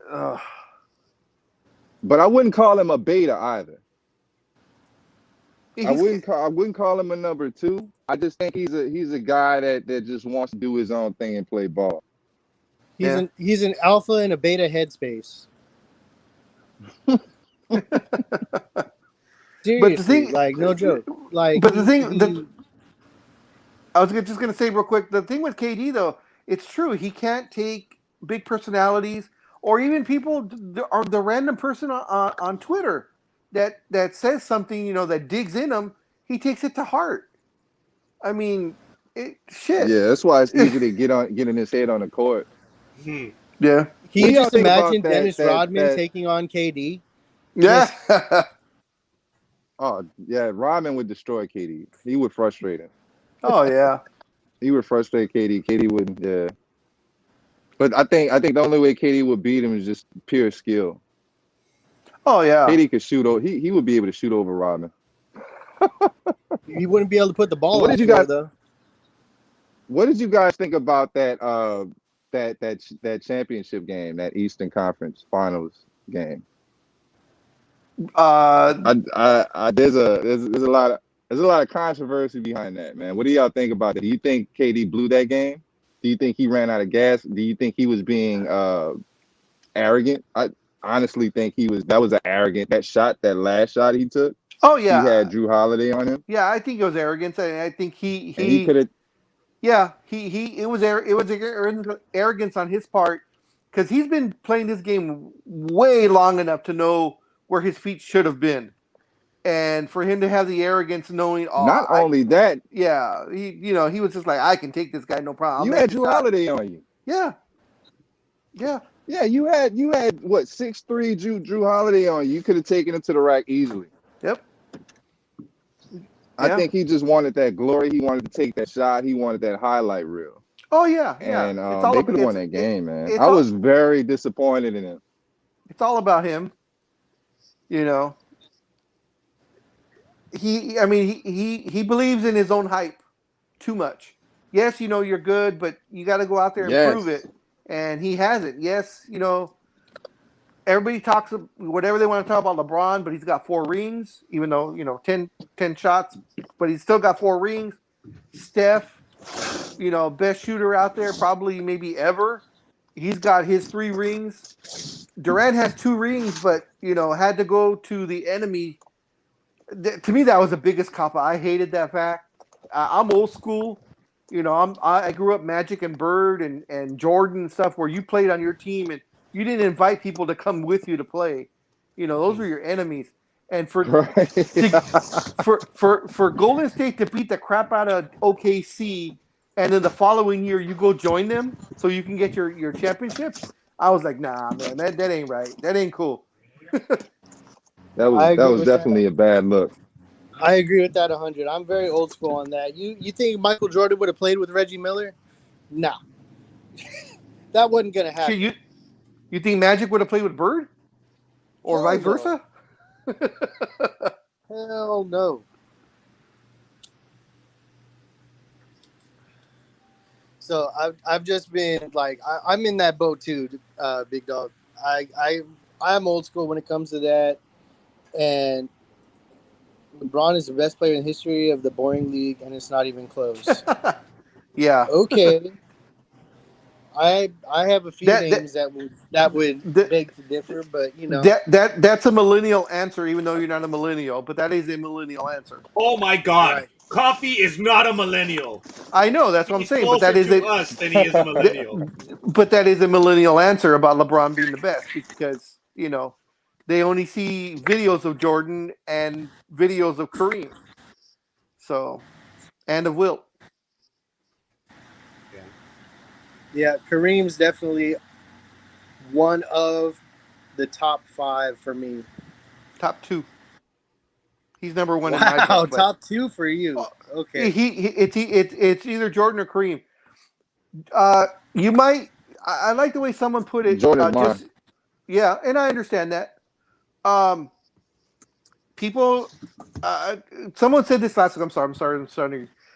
Someone said this last week. They said that Jordan was the best NBA basketball player of all time, but Kareem is the best basketball player of all time. When you take into it, can you repeat that? Jordan is the best NBA player of all time, but Kareem is the best basketball player of all time because if you take his entirety of his work from high school to college to the pros, no one has done what Kareem did. Because if you remember, they outlawed the dunk because of Kareem going to college. They outlawed it the year he went in and instituted it back about 2 years after he left college because he was that dominant that they had to outlaw the dunk in college because of Kareem. No other player has ever had a rule change like that done. Go ahead. I get that. But see, you have to put into account that back then they didn't really have a lot of Like big men ruled the game. Mm-hmm. You know, there were no guards that were dominating. I think that's why they say that Jordan was one of the greats or is the great, because when he was coming in, guards weren't doing what he was doing. This dude was scoring champ, what, 10 years in a row? Or just every year, you know, once he broke that threshold of championships, you know, and they Yeah. couldn't stop him. They literally built teams to stop Jordan.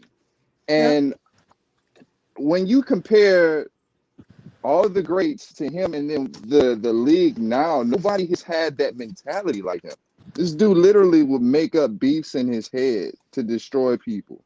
And this is why I try to explain to people the difference between him and LeBron. See, if Jordan played in this era, Jordan would average 40 because they wouldn't be able to stop him going to the Oh, rack. definitely. Yeah, definitely. You know, I agree. just like Westbrook, but see, Westbrook is what, 6'2", 6'3". Jordan is Six, six six. six. You're not stopping him.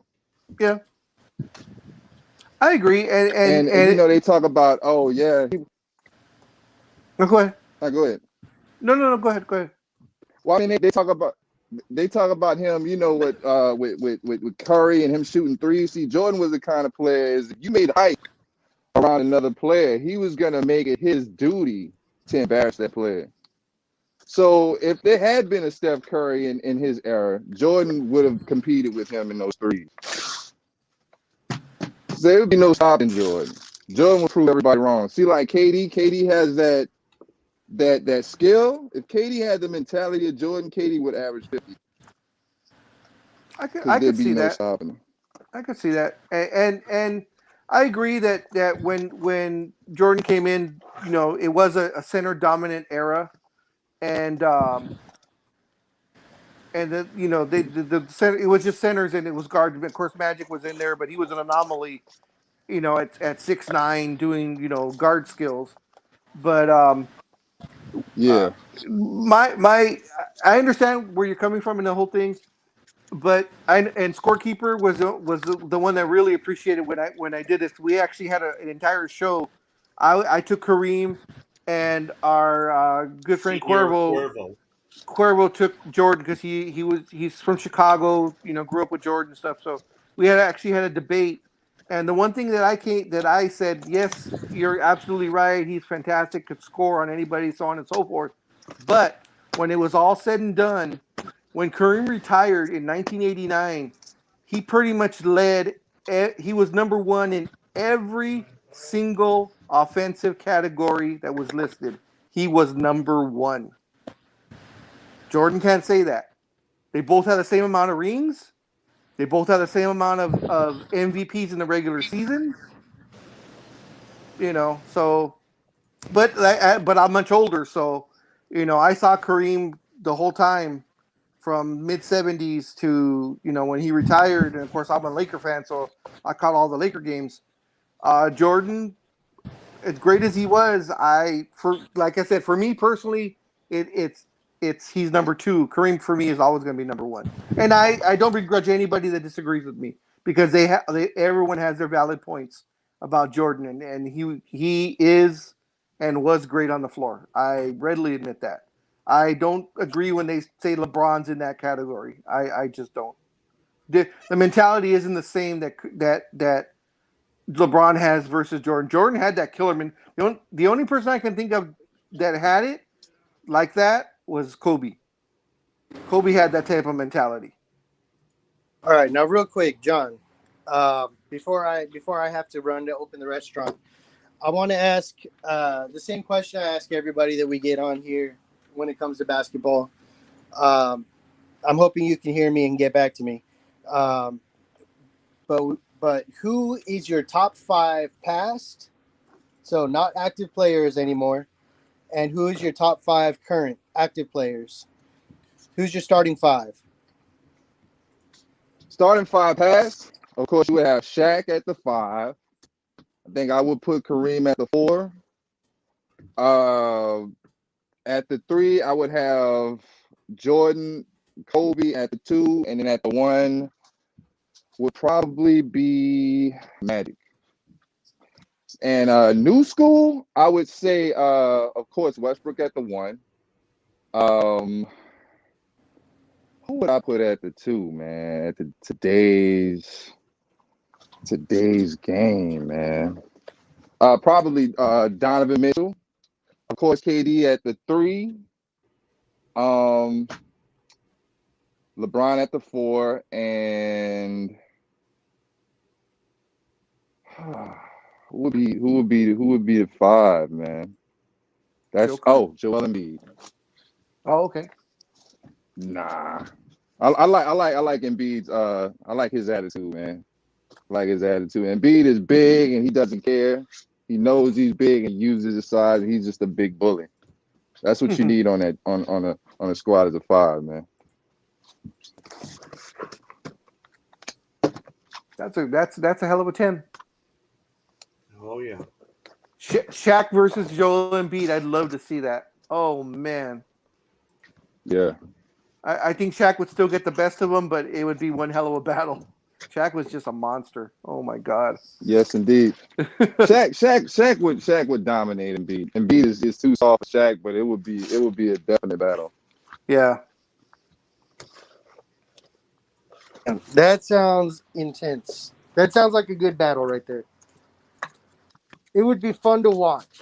Not saying Embiid would be able to rule it, but that would be fun to watch. Of course, the old school would destroy them, but yeah, I was about to say I would take old school in 5. I would take old school in 5 games. I'll give the new guys 1 game maybe.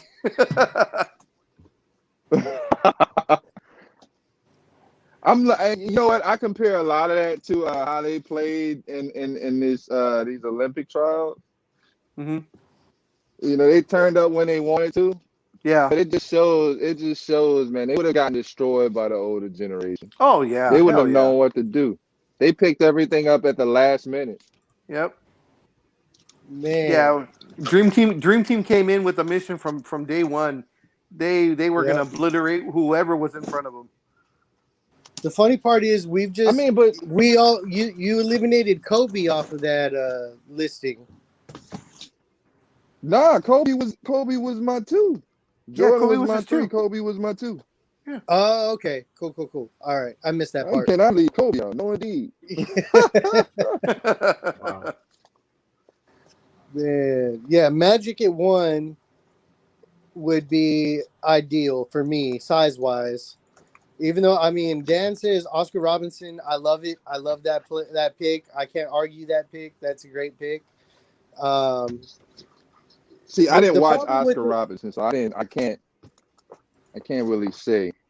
What's funny though is on Dan's list, he left Jordan off the list. He put Pippen in instead of Jordan. Yeah. You know, and I was debating on whether I should put Pippen in there, but I was like, if it's I hard put when you're Pippen only there, I picking might as well 5, put the whole Bulls team. It's hard when you're only picking 5. I mean, you can just the past top 5 Lakers and rule the world. You could pick past, Bulls and win a title. Like they would definitely against any all-star team. I believe that. Wholeheartedly. Yep. Well, somebody asked Jordan, I guess, who would win between him and his Bulls squad versus Kobe and the Lakers when they were winning and stuff like that. And, he said, it was against LeBron, and when LeBron won with the Lakers, and Jordan said, well, us, we would win. And he asked, well, by how many points? He said, probably by like 3 or 4. And he said, well, why only 3 or 4? And he says, well, we're all in our 60s now. Oh, that's right. I remember that. That wasn't that long ago. That was fun. That's why I love the arrogance of Jordan. That's Jordan for you. That's what makes him great, man. He's a competitor, man. He is a competitor. And I've heard a lot of stories. I love that you brought up that point too about him making up stories too, because not a lot of people know that. Like if there was somebody that was good on that team, but there was no drama, like with that person, even if the person was respectful or whatever, he would make up drama in his head to fuel some fire to get him going. he would Dude, you pretend. can't even wear other brands of shoes around him. He would demand that you take any other brand of shoes off. You did not have Jordans and you were around him, he would demand you take it off and put some Jordans on. That's Real funny. spill. Okay, here we go. Coffee just stated. Currently, Jokic at 5, Giannis at 4, LeBron at 3, Harden at 2, and Curry at 1. Wow. No Anthony Davis. I need to use Anthony Davis. I forgot about Giannis. Giannis is a good pick. I forgot about Giannis. That's a good pick. Yeah, Harden at 3, Curry at 2. I don't trust Curry I at the 1 though. I don't you trust don't trust Curry. Curry Curry at could one? get beat up. Curry could get beat up, man. Hey, Curry is relying on his centers to run point. That's the only way it would work with Jokic at the 5. Yeah. Curry. If anything, Yeah, if you put Curry at 2, that would be yeah, nuts. that's what I was gonna say. I'd put Curry You at can 2 and disrupt Harden at Curry. 1. I wouldn't even put Harden on there, to be honest with you. I'm not a fan of Harden. I'd find somebody else, but not Harden. Harden is good. Oh man, Harden is good. I think they messed Houston messed it up when they tried to do that the triangle offense. I don't think they did it right because Harden was not passing the ball like he should have been. But yeah, I don't know. Harden, I'm not really a big fan of Harden, man. Not really a big fan of Harden. What do you guys think?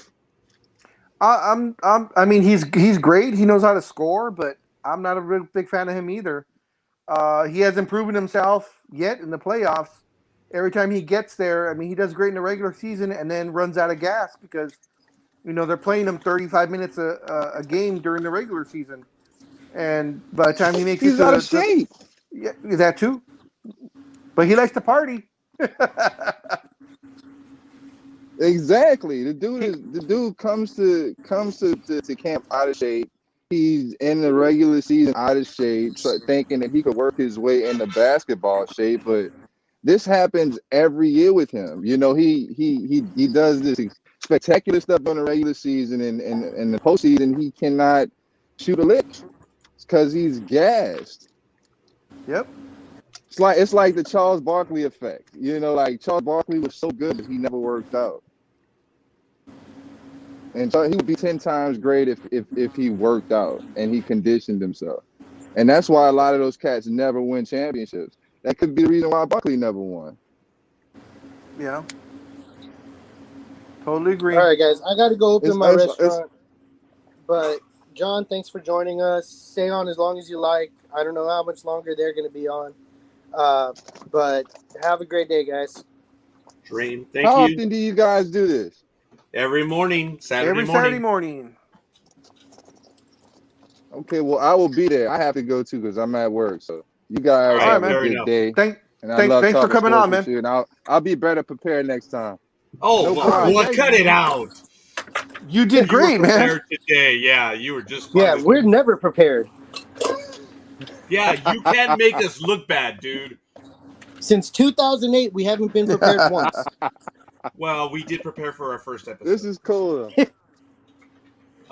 Seriously, John, thank you for joining us. The first one, and, yeah, exactly. The first one after that, Dream is 100% spot on. Gentlemen, thank you. John, I guess for now we'll be in contact with you through Dream, and we'll give you some of the contacts so you can stay up on us, man. But you're more than welcome. Seriously. Appreciate it, man. No problem. Thank you, guys. All right. All right, man. Take care. All right, we'll see you guys. All right, Dream. Thank you. Appreciate it. All right, big dog. We're now entering our fourth hour. Anything else you really want to get into?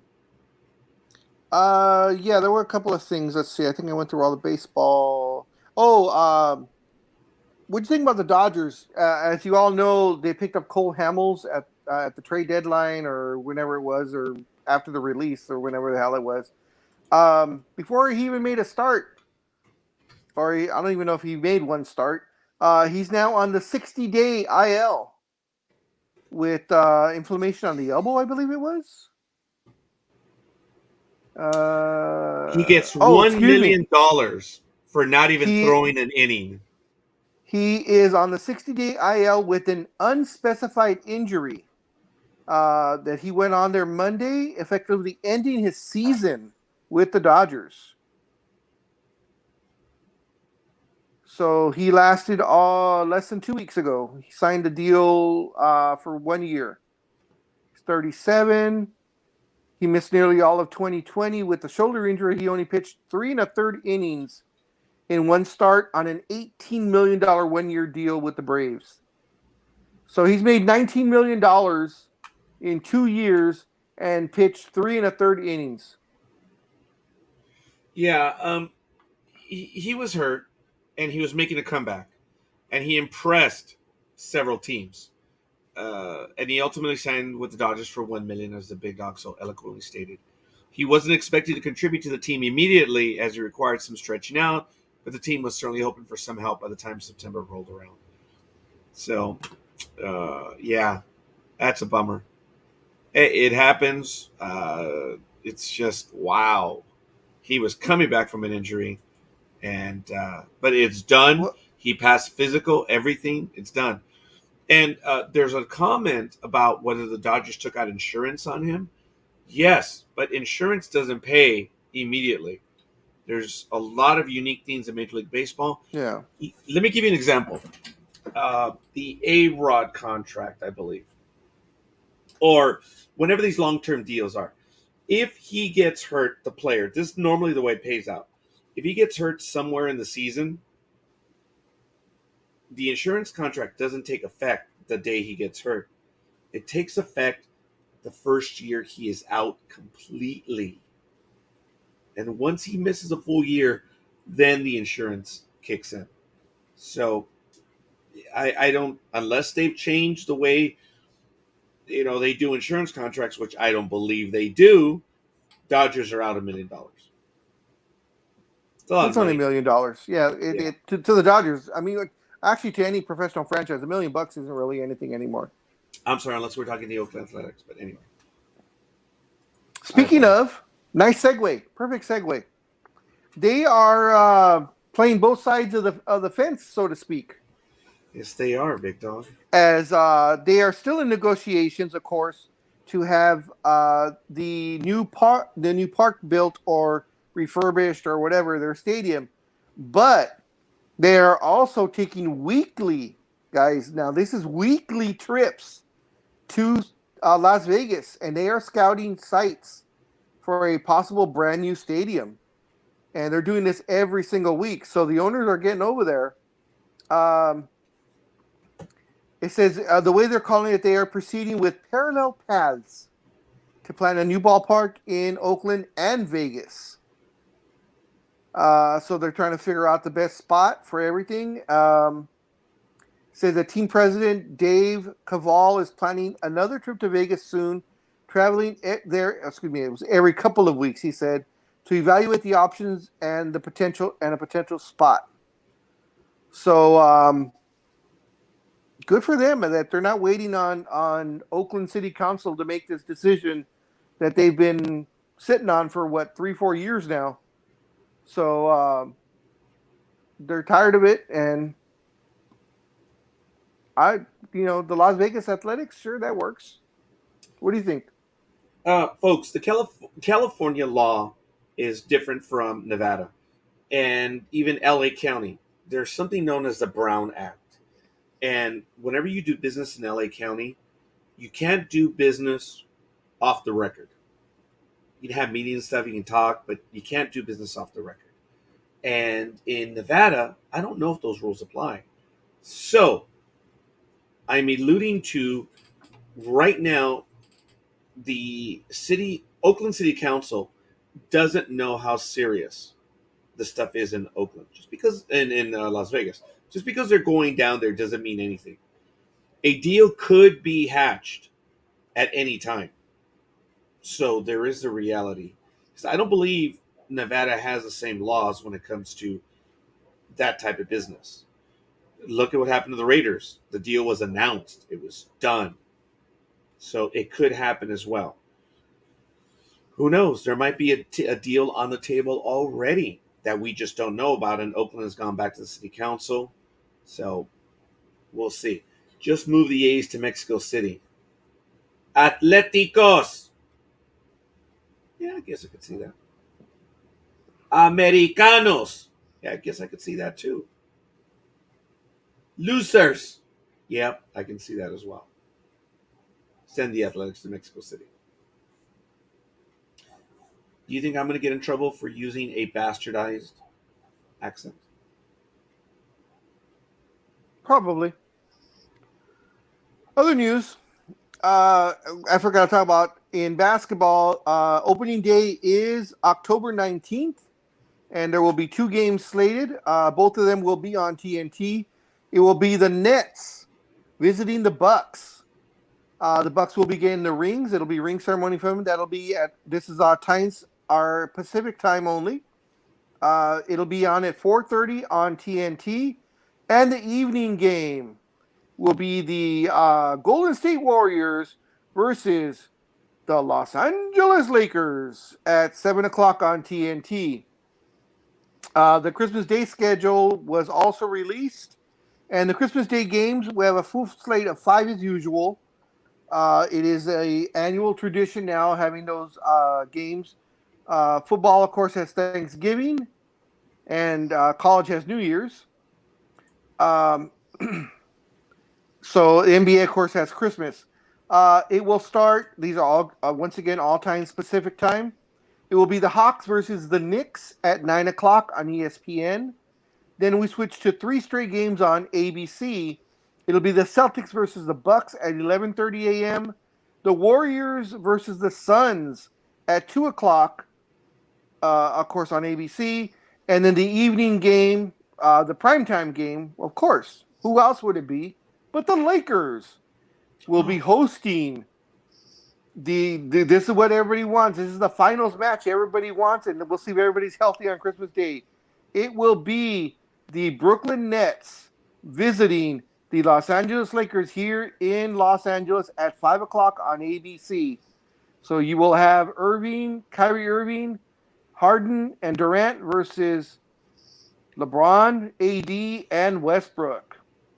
And then we close out the night with the Mavericks versus the Jazz at 7:30 p.m. on ESPN. Boy, the Clippers lose Kawhi and they don't get any love, which is fine for me. Why would they? Why would they? Well, they always rode on the Lakers' coattails.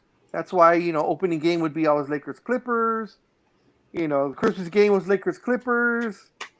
That was the only way they were going to get on prime time. That's the only way they're going to get on prime time.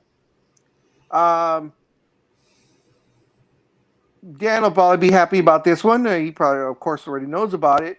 But in the NHL, they're doing what the NBA now has been doing, and of course the WNBA and soccer has done for years, is the NHL will have advertising on the front of their team jerseys for the first time starting in the 2022-23 season. It says the league's board of governors formally voted this month to approve jersey advertising. The NHL had surveyed its teams and found the majority in favor of jersey ads. The ads will be featured in a 3 by 3.5 inch rectangle patch, which is larger than the NBA's 2.5 by 2.5 inch in uniform ads. This was first reported by Sportico. So good for them. Get money where you can. It helps. It helps some of these smaller market teams, compete a little bit better. I forget who it was that was talking about we're going to see in a year or two ads on the jerseys. I mean, I don't want them to go crazy. I don't want them to be like they are in NASCAR, where the driver and the car are walking or driving billboards. I mean, it's ridiculous. Even soccer is a little crazy. They have 2, 3, 4 ads on there. I like the way the NBA does it. They have that little patch on the left, on the left shoulder, advertising whatever at PayPal or whatever it is that they're doing. So that's not too bad. Um, the Interestingly enough, the WWE has partnered up with Major League Baseball, and they are going to be introducing the championship belts. People who know wrestling, the WWE championship belt. They're gonna make them specifically for each team. So each team will have a championship style belt available for the fans to purchase. So most likely it'll be the main logo on the front, and then the little side plates will be the other logos that they have, so on and so forth. So good for them. If they're going to go the price point of a usual um, WWE belt, it'll probably be between $250 and $300 for the belt.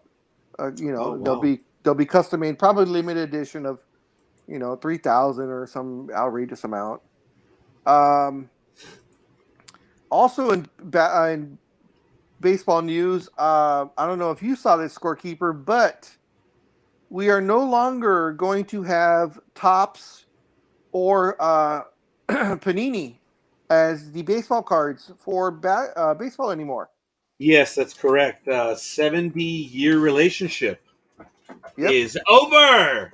Yes, Fanatics has strikes a deal with the Major League Baseball to become the exclusive licensee, and there are talks that they're going to expand into the NFL and NBA.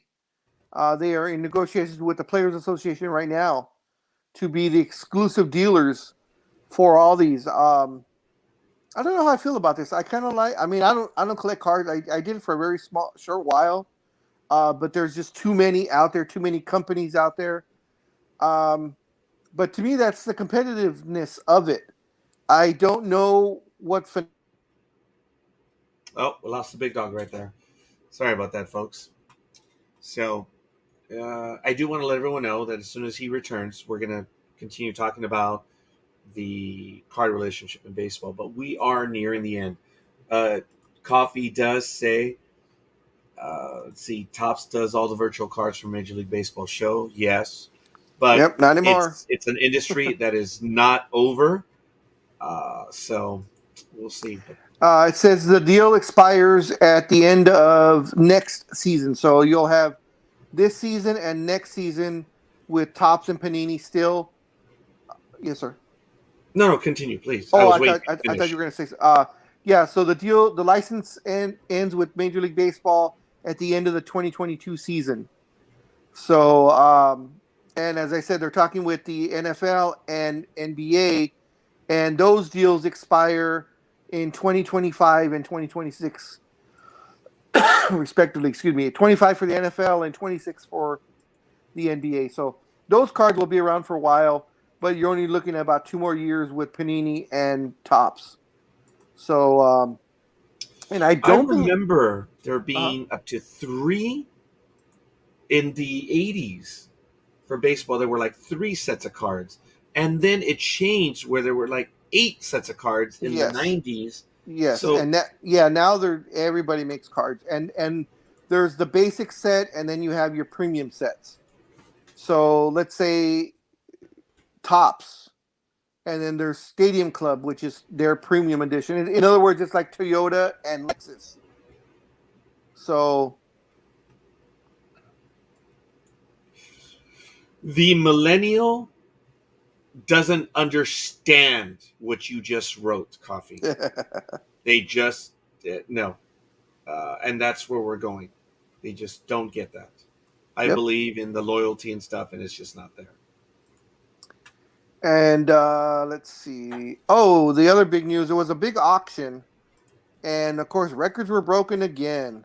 As the old faithful, I mean, there were some newer ones. There was a LeBron card that got like $2 million. There was a Trout card that got $3 million. A Giannis card got like $4 million or whatever the hell it was. But when you need Sorry. true and try, you know, you go with the old stuff. The old stuff will always make money. Yeah. Of course, one of the most famous cards of all time, The Honus Wagner T206 card Was sold, is wasn't it? Again? yes, is the GOAT. Well, it was an auction. It sold for $6.6 million last Sunday, making it, of course, the most expensive card ever sold in the market, and has been inundated with, of course, $1 million record breakers within the last couple of years. The other cards I was just talking about. But, you go with the old tried and true. The old stuff always sells best. It will always go up in value. You have these newer cards, as I said, but they're new cards. These cards are close to 100 years old, if not over 100 years old, and still holding up. So the T206 Honus Wagner, which is often referred to as a holy grail of baseball cards, as there are only roughly 60 known to exist, and this was it. So it was sold by National Sports Collectors Convention. Yep, it was sold at the National Sports Collectors Convention. So, congrats to the owner. Of course, it does not say who the owner is, and I wouldn't give my name either. But it just goes to show you guys that, excuse me, card collecting is a big thing especially when you're doing older stuff. It will always make money. Newer stuff can fall flat very quickly, but the older stuff will always make you money. It always will turn. Whoever bought this at 6.6 million, if he sits on it for 5 or 6 years, he'll get 10 million. I guarantee it. Jeez. I guarantee it that he'll get 10 million if he sells it in, say, 5 years. It will not go down. It's just like comics. Comic books are the same way. If you invest into Silver Age or Golden Age comics, sometimes Bronze Age, but that'll be a whole other story. But Silver and Gold specifically will always invest, especially if you have some key books. They return you, and I have the pricing to prove it. They return you a minimum of 8% increase every single year. Minimum. I've seen it jump as much as 30% in 1 year when a book gets hot on a Silver or Golden Age book because of movies or whatever. But minimum 8% easily across the board if you have a key book. Of course, if you have a nothing book, you're still going to make some money, but it's not going to make you as much. But you have a key book, a first appearance, this, or, of course, we're talking about Holy Grails like Action Comics or Detective 27, which is first Superman, first Batman. Those increase by 10, 12, 15% every freaking year. And in fact, we think we had another record broken where a mid-grade book, which I believe graded at a 5.5, and it was a Detective 27. And that's middle of the grade, guys. It was, of course, CGC'd. And I believe it came in at $1.6 or $1.7 million, which was unheard of. And this was just maybe 2 months ago. So if you have those type of books, send them in to be slabbed so they're in case, so nothing can happen to them. And you believe me, the return investment is incredible. So if you have scorekeeper type money where you can just throw, thousands upon thousands of dollars around, then that's a good investment. Okay, the thousands, yes. But if you said scorekeeper money, what the hell is that? And okay, thousands maybe. And to think, just last year, if I had 1,000 pennies, I consider myself rich. Holy Grail is anything Lou Gehrig or my 1999 SummerSlam folding chair. Not some crappy baseball card that will hide in a safe forever. That's funny. You could put the card out. There's no nothing Is there a says Lou you can't. Gehrig? Is there a Lou Gehrig card? But Oh no. yeah, there's a Lou Gehrig No, card. I'm asking Coffee. Oh, if he has a Lou Gehrig card? Oh, okay. Or if he would. And he said anything Lou Gehrig. So. Well, we just had the auction, and I'm not sure if it's over yet, but Heritage is doing their sports auction. It might, in fact, end tomorrow. I want to see what that game used Babe Ruth 1912, I believe it is, a 1912 game used bat, and it is a perfect 10. And of course, as I said, it's 100 and whatever years old. It's preseason. Why would we watch? I mean, it's the only reason why the Broncos might get a win this year, preseason. Yes, I And went there. I was called Roger-esque this week. Bam! Oh! Oh my goodness. Wow. Gridiron Grill?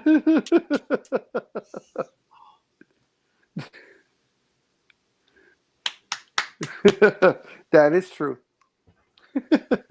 Wow. I just wish man. I just wish in these preseason games that the regulars would play a little more often. Maybe at least the entire first quarter or something, or the first quarter and the beginning of the 6 minutes of the first, 6 minutes of the third, something. Because some of these places, they charge an insane amount of money just to go see these preseason games, and you're not even seeing the regulars. I believe the Cowboys charge full price for their preseason games.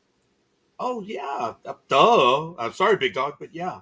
But Hey, Gridiron Girl, you're a football fan. We're football fans as well. We need to go and watch a football game on Monday night or a Sunday night game at a restaurant. That's what we should do.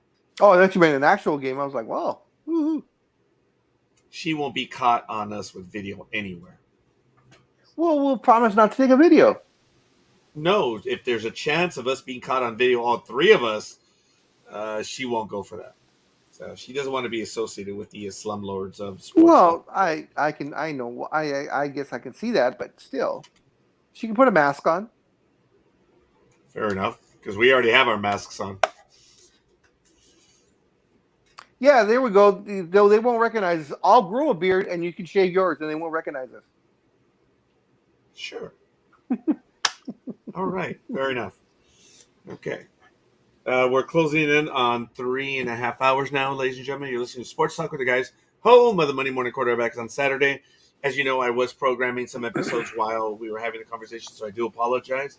I had to get them on calendar because I am not expecting to be here all weekend. I will be. Oh, here we go. She's commenting.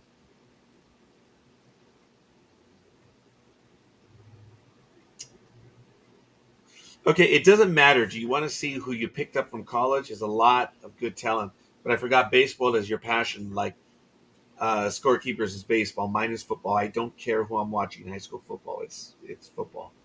See, I know you do go to high school games. Yeah, Gridiron well, I was Girl. going to say, yeah. And I was kind of waiting for an invite, woman. Yeah, I was going to say that because she's into high school and college because of her son playing the high school ball. I have never followed college whatsoever. You could put the number one college football player in front of me, and I couldn't tell you his name. I do pay attention a little bit to college. Hand the Bible. I could not. I could not name you one college. I cannot name you right now one college player that I know of. Seriously, not one college player I can name you. One college football player. Don't challenge me, Gridiron Girl. Don't challenge me. We're both going to look bad right now. I'm just stating that there is not one college player I can name by name. It's never been our thing. It's not our thing. And we do have our specific likes, there's no doubt. So we'll see. All right. So, Big Dog, what else do you want to get to? NFL news. Looks like Mr. Tebow's comeback is gone and done. Finito. Over. Adios. Benevenuti. Oh, no, that's welcome. Adios. We're welcome. Aloha. He's being welcomed back to his retirement. Tim Tebow's attempt to return to the NFL as a tight end after years of playing quarterback is over as the Jacksonville Jaguars released the 2007 Heisman Trophy winner as part of a first round of roster cuts. So Tebow did tweet out that he's thankful for the Jags for giving him a chance, and he never wanted to look bad, but he was happy that he was at least given the chance to at least try out for this. So he'll go back to the commentating booth if that's what he was doing. Speaking of commentating, surprisingly, um, free agent wide receiver and oh cool, I got it. I got one of them in. Um, Wide receiver and probably not probably, but future Hall of Famer Larry Fitzgerald says he is not ready to come back to football, and he is happy being in the announcing booth right now. As we all know, he's a free agent. He played last year very well, as he's done for his entire career. And he says right now he doesn't have a feel for football. It is not. He doesn't have the desire to get on the field. He said that in an interview just the other day on Sirius XM's Let's Go. He was there with Tom Brady. And he says, for now, I'm a radio broadcaster. To be honest with you, I just don't have the urge to play. I don't know how I'll feel in September, October, or November, or moving forward. He says, but right now, today, I just don't have the urge for the game. I was like, wow. Wow. I mean, seeing the way he plays, I mean, for him not to actually say, I don't have a feel for the game, that's shocking, at least on my part. Well, it's not shocking when you consider what I just posted that just came in over the last hour. Okay. What'd you post? Someone having a feel for the game. Ex-Major League Baseball pitcher Felipe Vasquez, who we discussed back in 2019, gets 2 to 4 years in prison for having sex with a 13-year-old girl. Felipe Vasquez, a former Major League pitcher convicted of having sex with a 13-year-old girl, was sentenced to prison for 2 to 4 years. But it looks like he's going to get credit for 23 months of time served, meaning he'll be eligible for parole in 1 month. But because it crossed state lines, it looks like Florida and Missouri are still out to get him. And since she was under 15 or something, it's child porn charges in Florida and Missouri. I think he's going to be in for a much longer time. What state is he in right now that he's in jail? Does it say? I believe it's in Pennsylvania. Yeah, because he was arrested in Pittsburgh. Okay, so I wonder if I can petition. And he's 30 years old now. What? I wonder if I can petition Pennsylvania, and he has about a month to go. You say so. Let's put him in general population for just a couple weeks. Just a couple weeks. That's all. That's all. In May, Vasquez was convicted on 15 counts related to a single 2017 incident when he met the girl in Scottsdale, Pennsylvania, and he had sex with her in her town about 30 miles southeast of Pittsburgh. He was a member of the Pirates at the time. He was arrested in 2019 after the victim's mother found photos on her phone and alerted the police. The victim and family had moved to Florida by then, but Vasquez remained in contact with her. Oops. That's why he's going to be in trouble in the other states. Yep, FBI's after him because of the pictures that were sent from either from her phone to his phone, and he received them, or he sent pictures either or. So cross state lines, yeah, that's definite. FBI's chomping at the bit on that one. Yeah. So I apologize. Who is this? The dude that changed his name? Oh, that sounds familiar. I don't know if it was. Ex-Major League pitcher Felipe Vasquez. There's no mention about him changing his name. No, he was someone else. This guy was with the Pirates. He was 28 at the time. He was a good reliever. There was trade talk, but they didn't trade him. They kept him, and he was suspended. Arrested in September of that year. And he's not thrown a pitch since. Once all said and done, then Major League Baseball will suspend him.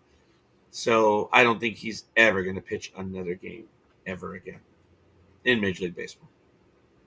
That's true. In other football news, we have Trevor Bauer in baseball with all that's happening there. Well, remember, football has their own thing going on. Texas! And now the FBI is involved as the allegations of sexual assault and inappropriate behavior against Texans quarterback Deshaun Watson are now being investigated by the FBI. This is from Watson's lawyer himself saying on Wednesday. lawyer is Rusty Hardin. Hardin said that Watson spoke to the FBI about allegations of extortion regarding one of his 23 lawsuits filed against the quarterback, of which 22 of those are still active. Says, quote, in April, the FBI came to us and told us they were investigating a matter as to whether one of Mr. Busby, which is the defense attorney, if one of his clients had committed extortion in the way they were demanding money from Deshaun, or that they would if he didn't pay it. So it says we're not the ones who contacted them; they contacted us. We talked to the FBI. We even let them interview Deshaun, and if you all can find a lawyer that will let his client talk to the FBI, if the lawyer had a thought that his client would do anything wrong or any exposure, then I'd be very surprised.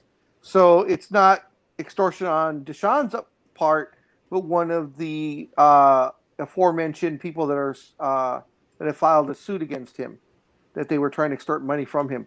Now, I don't know if maybe it's the one that is no longer filed suit, because as I said, 23 filed, but only 22 are active. But the FBI is looking into it, so we'll see what happens there. He's still, of course, waiting to find out what's happening. The Houston police are still investigating, but as we talked about it before, these were lawsuits that were filed in court, but there were no police investigations that were going on. After that, of course, the police started with their investigations, as the investigations were being filed. And Scorekeeper brought that up right away, how that these were, lawsuits in court, but nothing had been filed with the police. So, and we all thought that was odd. Well, how can you sue them in court for assault when you haven't even reported it? So, And I appreciate that, Big Dog. You remember that? And then a week later, all of a sudden everything hit. elegant proof that once again they listen to us or listen to you. We know. No, they listen to us. We know that. How many times have we heard our exact arguments repeated word for word? No. The best will ever go down. It will go down in history as the best ever.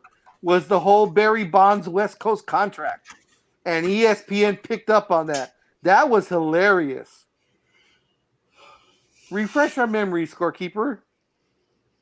Barry Bonds was going to be in court on a regular basis, and the Yankees had a significant West Coast schedule where they were going to be in here for a while, and it was like 18 games. And Barry wasn't playing at the time, correct? Barry wasn't playing, and I stated that due to the inside source. I love you, baby. The inside source. Everyone knows that joke already. It's so funny because Big Dog asked me one time to prove something. Like, where'd you get it from? I was like, and I didn't say our inside source. I just said, well, the inside source. And then everyone knows the story of that one, so we'll leave it at that. But I reported the story that I said, we have it from the inside source that the Yankees are going to sign Barry Bonds to a West Coast contract. Because if you look at the schedule, it was ridiculous. It was like 18 games. They were going to do a deviate and then like come back. It was significant. And I reported the Yankees were very close to signing Barry Bonds to a West Coast deal. And lo and behold, it didn't even take a week. Yeah, I think it was like three days later, maybe four at the most. I don't even know if it was that, man. It was, and we were dying. We were effing dying. We were like, oh my God, Big Dog. Someone in ESPN listens to us. Oh, we know they listen to us because a lot of our arguments are just repeated. Oh, yeah. It's just over and over, and we laugh about it. So we know because we can say things that others cannot, and we actually can say whatever we want because the ones that we're responsible to are, well, this guy is responsible to that guy. And that guy is responsible. Oh, I'm sorry. That guy is responsible to this guy. That's it. And it was so funny when they reported it. And when You we know. are out of line, we reprimand each other. Oh yeah, yeah. ESPN We've will never done do that. that. ESPN will Yeah. never do that. But it was hilarious that they reported it. And they kept it going for about 2 weeks, and we were Yeah. dying laughing. Rumors are from unnamed sources that Barry Bonds might be signing a West Coast exclusive contract deal. Uh, you With the know, Yankees. yeah, with the Yankees, and information will be coming forward as we find out more. Oh my God! We died laughing. And we were the next episode. We're like, we told you, those dumb bastards, they stole our material. God, it was funny. And then after about a week or so, that just kind of quietly went away. It was no Yeah, longer it even did. mentioned. Because we made that shit up. There was nothing behind it. It was so off the cuff Yeah, that it was that we between figured two no of us. one would believe us. You know, And it was we so said, out there. yeah, damn funny. That's where we first had proof. It was absolutely hilarious. Did we even go into detail on it, saying it would like Yeah, it was we going to did. start? It was going to start in San Diego and work its way up to, you know. Yes. And the Yankees were going to be able to use their Yeah, power to get him to court all the time because they would be able to fly him from court to the yeah. games easily. And as I showed the schedule, it was perfect. And by that time, Big Dog had said, "So, where'd you get this from?" The inside source. Now, everyone and anyone who knew at that time knew what the inside source was because we speak our own language. They had missed that episode. Yep. But the inside source made its debut, I think, a year into our program. Yep. God, and we've gone away from the inside source, but Yep. The inside source is a staple in sports talk with the guys. a staple. I thought you'd like that. Of course, Oh damn yeah! the ESPN story will be our claim to fame forever. And Oh well, we have another one. We picked yes, 1 and 2 for the yes, Kentucky Derby. I believe it was yes, 2009. So yes. toma. And then also the funniest time ever was when you cramped up. Remember that you cramped up okay, and that one was funny, but I think that there were was other hilarious. idiocies. That was hilarious. I was crying. I was laughing so much because I was there. I was in house with him. He cramped up and he went down to the floor just about. He's like, "Take over, take! Oh my God, take over!" And I was laughing, and I couldn't. I was just laughing so much because it just hit him. He turned a certain way, and that cramp in the calf just hit him. You know, people, you guys know exactly what I'm talking about. When you're middle of the night and that cramp hits you in the calf, and you just immediately have to get up, but you don't have the power to get up. And scorekeeper was just dying, and I was laughing. We've had way too many moments over the Yeah. years, and that includes Dream. It includes Cuervo. It includes Couch Potato. It includes Tarvin. It includes Matt Alvarez. There's been some incredible, amazing stuff that has happened with us, both on our program and on theirs, when we were doing this stuff together. There's some incredible, funny things. The one as of late, the pussification of America. Oh my yeah. God, we wouldn't let that go forever. And we all died over the attendance trophies. Remember those? Oh. I unfortunately got a lot of hate mail when I said, "Man, if my kids ever showed up with an attendance trophy, I would, if I had a boy, I would have, you, I don't give a shit. You throw that away. I'll rip it up. You go out and win, get an attendance for showing up. Yeah, that's not the way it's done in sports. But my poor child would have been all messed up. Oh yeah, so." And I've come to the conclusion that I will never have a boy, so it's done. We can send you back, and you can have it reversed. They reverse the process. They I'm too untie old it. for this, big dog. They untie it. I'm too old for this. Nah. Yeah, so it's all good. So it is what it is. We are nearing Big Dog. I'm sorry. I do admit I am growing tired. I apologize. No, that's So, fine. Big We're Dog, pretty much. what else do you have for football? Nothing really. Nothing really in football. As Dan alluded to probably about an hour ago or so, and I was kind of hoping that Matt was going to be on here since he is the wrestling guy. We had a return. I know you kind of follow wrestling, but CM Punk made his return. It was a not very well kept secret that he signed with AEW about a month and a half ago, along with uh, who the WWE calls. It's funny, Daniel Bryan, but his real name is Bryan Danielson, and he also signed about a week before CM Punk signed. What was that? Oh, We just got slammed by Gridiron Girl. but she put that up for a little bit. She put that up a while ago. No, it's just right now. No, she said, Oh, thank you for spending 2 minutes on football talk. no problem. As soon as we get to the regular season, we'll talk more. I'm sorry, Gridiron Girl. But thanks for staying with us.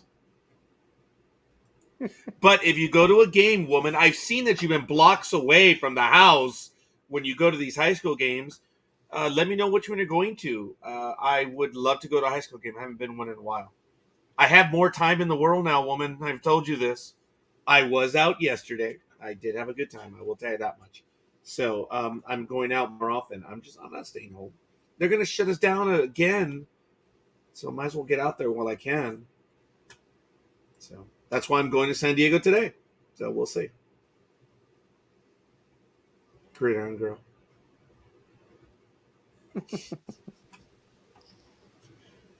We talk more football this time. We just didn't have that much. I'm sorry. But thank you for staying with us. Big Dog, what else would you like to get to? Well, like I was saying. I'm sorry. Yes, wrestling. Matt! Where in the world is Matt Alvarez? Where is Speedy? He's in church, cleaning the yard or whatever he's been doing. Remember, he was gardening or landscaping before or we go any further with that, just go ahead and continue, Big Dog.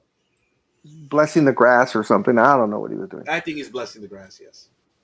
So, anyways, CM Punk left 7 years ago. He left the WWE. He was very disgruntled with the company. He had been injured. They misdiagnosed the injury. They were calling it an infection, or I forgot what it was. It turned out to be a very serious staph infection where he almost had to have surgery, and it got so bad.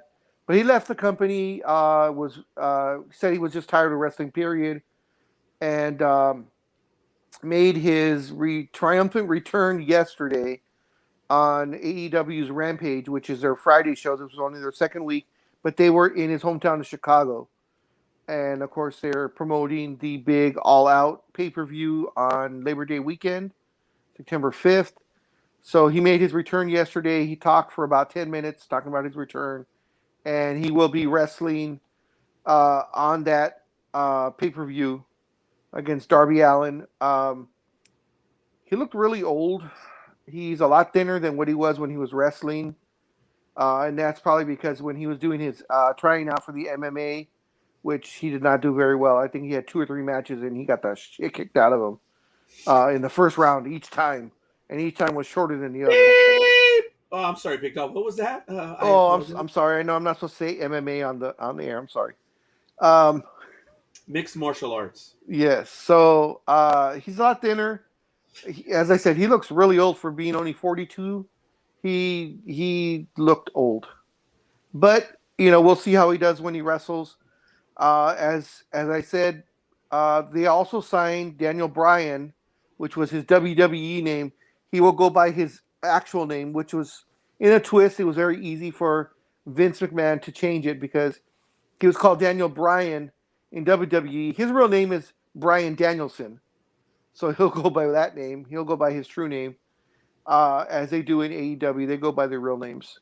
They don't use the stage names.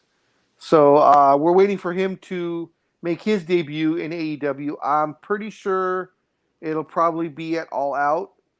I was kind of hoping that CM Punk's debut would have been an All Out. I think that would have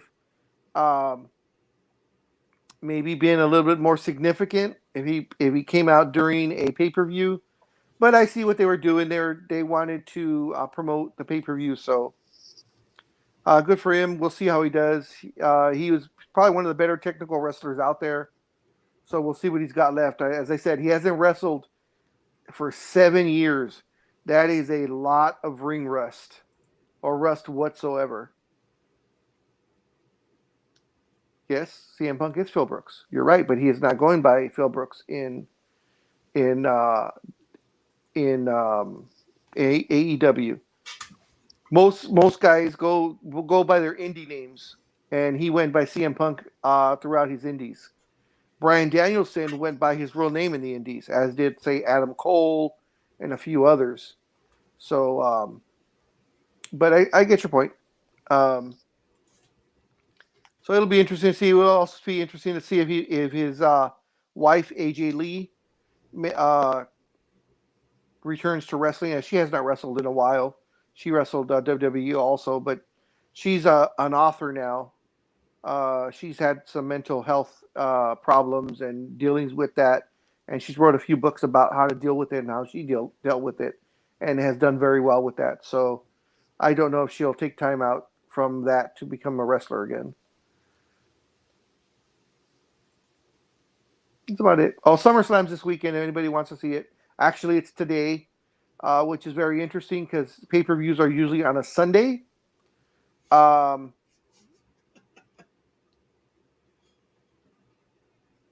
I know, but I did watch it. That's what I said. I wasn't going to go through everything that happened on yesterday's Rampage. Um, as I said, though, I personally felt it would have been better had he come out at the pay-per-view. I think that would have been the buy rates would have been much higher if they were expecting it, especially if you lead up to hinting that he's going to make an appearance there. I think the buy rates would have been better rather than now where they know he's going to be there, but I don't know if they'll wait for afterwards to see it on YouTube or whatever. But anyways, SummerSlam is today. I'm very surprised because it is on a Saturday, which is never a WWE pay-per-view. They're always on Sundays. But for whatever reason, they flipped it as today will be WWE SummerSlam and tomorrow will be NXT's takeover in Las Vegas. So, and the rumors are that Adam Cole will lose to what's his face? His opponent, and be called up to the main roster. As we all know, Vince put out word that he's tired of these guys. He doesn't want anybody older than 40 anymore coming into the company for the first time. He also doesn't want any as he calls midgets coming in. So pretty much guys that are 6 feet or under. So he's going back to, once again, Vince is ruining it again. He's going back to his old mentality of Hulk Hogan style wrestlers, 6'5", 6'6", 280 pounds. So there are no wrestlers left in WWE. Anyone with talent is in AEW. There's a couple of guys left in AEW. I mean, in WWE. Ricochet's there. I know what you meant, big dog. Ricochet's there. Adam Cole's there. It's pretty much the indie guys. Yeah, I'll give you that. It's all the indie guys that were indie and now in WWE, which I do not blame them for grabbing the money while they can, because their indie work usually these guys. I don't know how these guys can perform day in and day out. Seeing the way they wrestle in indie shows, and the things that they do. But anyways, that's about it wrestling wise. I know Matt probably would have gotten more into it, but as I said, Manny Pacquiao is also fighting. That was another reason why I was surprised. The SummerSlam was today. They're both in Vegas. SummerSlam is in Vegas at the MGM, or at the MGM? I think they're at the MGM. And Pacquiao is fighting at the Mandalay Bay, I believe. So they're almost literally across the street from each other.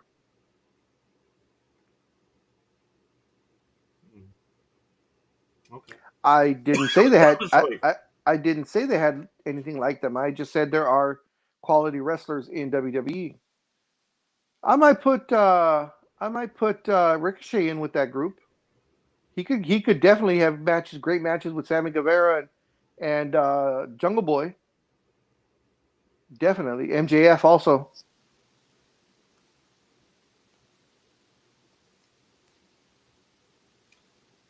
Well, all right. I want to thank everyone who was commenting with us today, spending your Saturday morning. We're back to normal on these programs. We always go between 3 and 4 hours, and that's about right. Maybe one day we'll pass the 5 hour and hit 6 hours. Who knows? But it has to be like normal. It has to happen. We passed 5 hours about 3 weeks Yeah, we ago. did. Yeah, Yeah, we did like by five hitting the hours and six. 5 hours and 6 minutes. I think is what we did one time, Yeah, just a we few weeks ago. we've done it, and then we were close again. And I said, "Well, we're not going to pass it just to pass it." So it was good, but wonderful. Thank you once again for everyone joining us. We appreciate all your comments, all the likes, and all the follows. Thank you, thank you, thank you. If you don't mind, give us a like and follow both on Facebook and on our YouTube pages. It does help us to grow, and we've been doing this for absolutely forever. We love our audience. We're eternally grateful, and it's really good. So we're gonna call it here. We thank you for spending your Saturday morning with us, or when you do watch the program, and it's a lot of fun. So, for now, we will see you guys on the other side. Big Dog, take us away if you would. All right, guys, you have a great weekend. Enjoy your sports. It's always great. Everything's going on right now, so enjoy it. Don't drink and drive. If you decide to drink, please don't drive. Don't get behind the wheel. Call an Uber, call a Lyft, call a friend, call somebody. Just don't get behind the wheel. Too many things are happening out there. See you guys on the other side. Peace!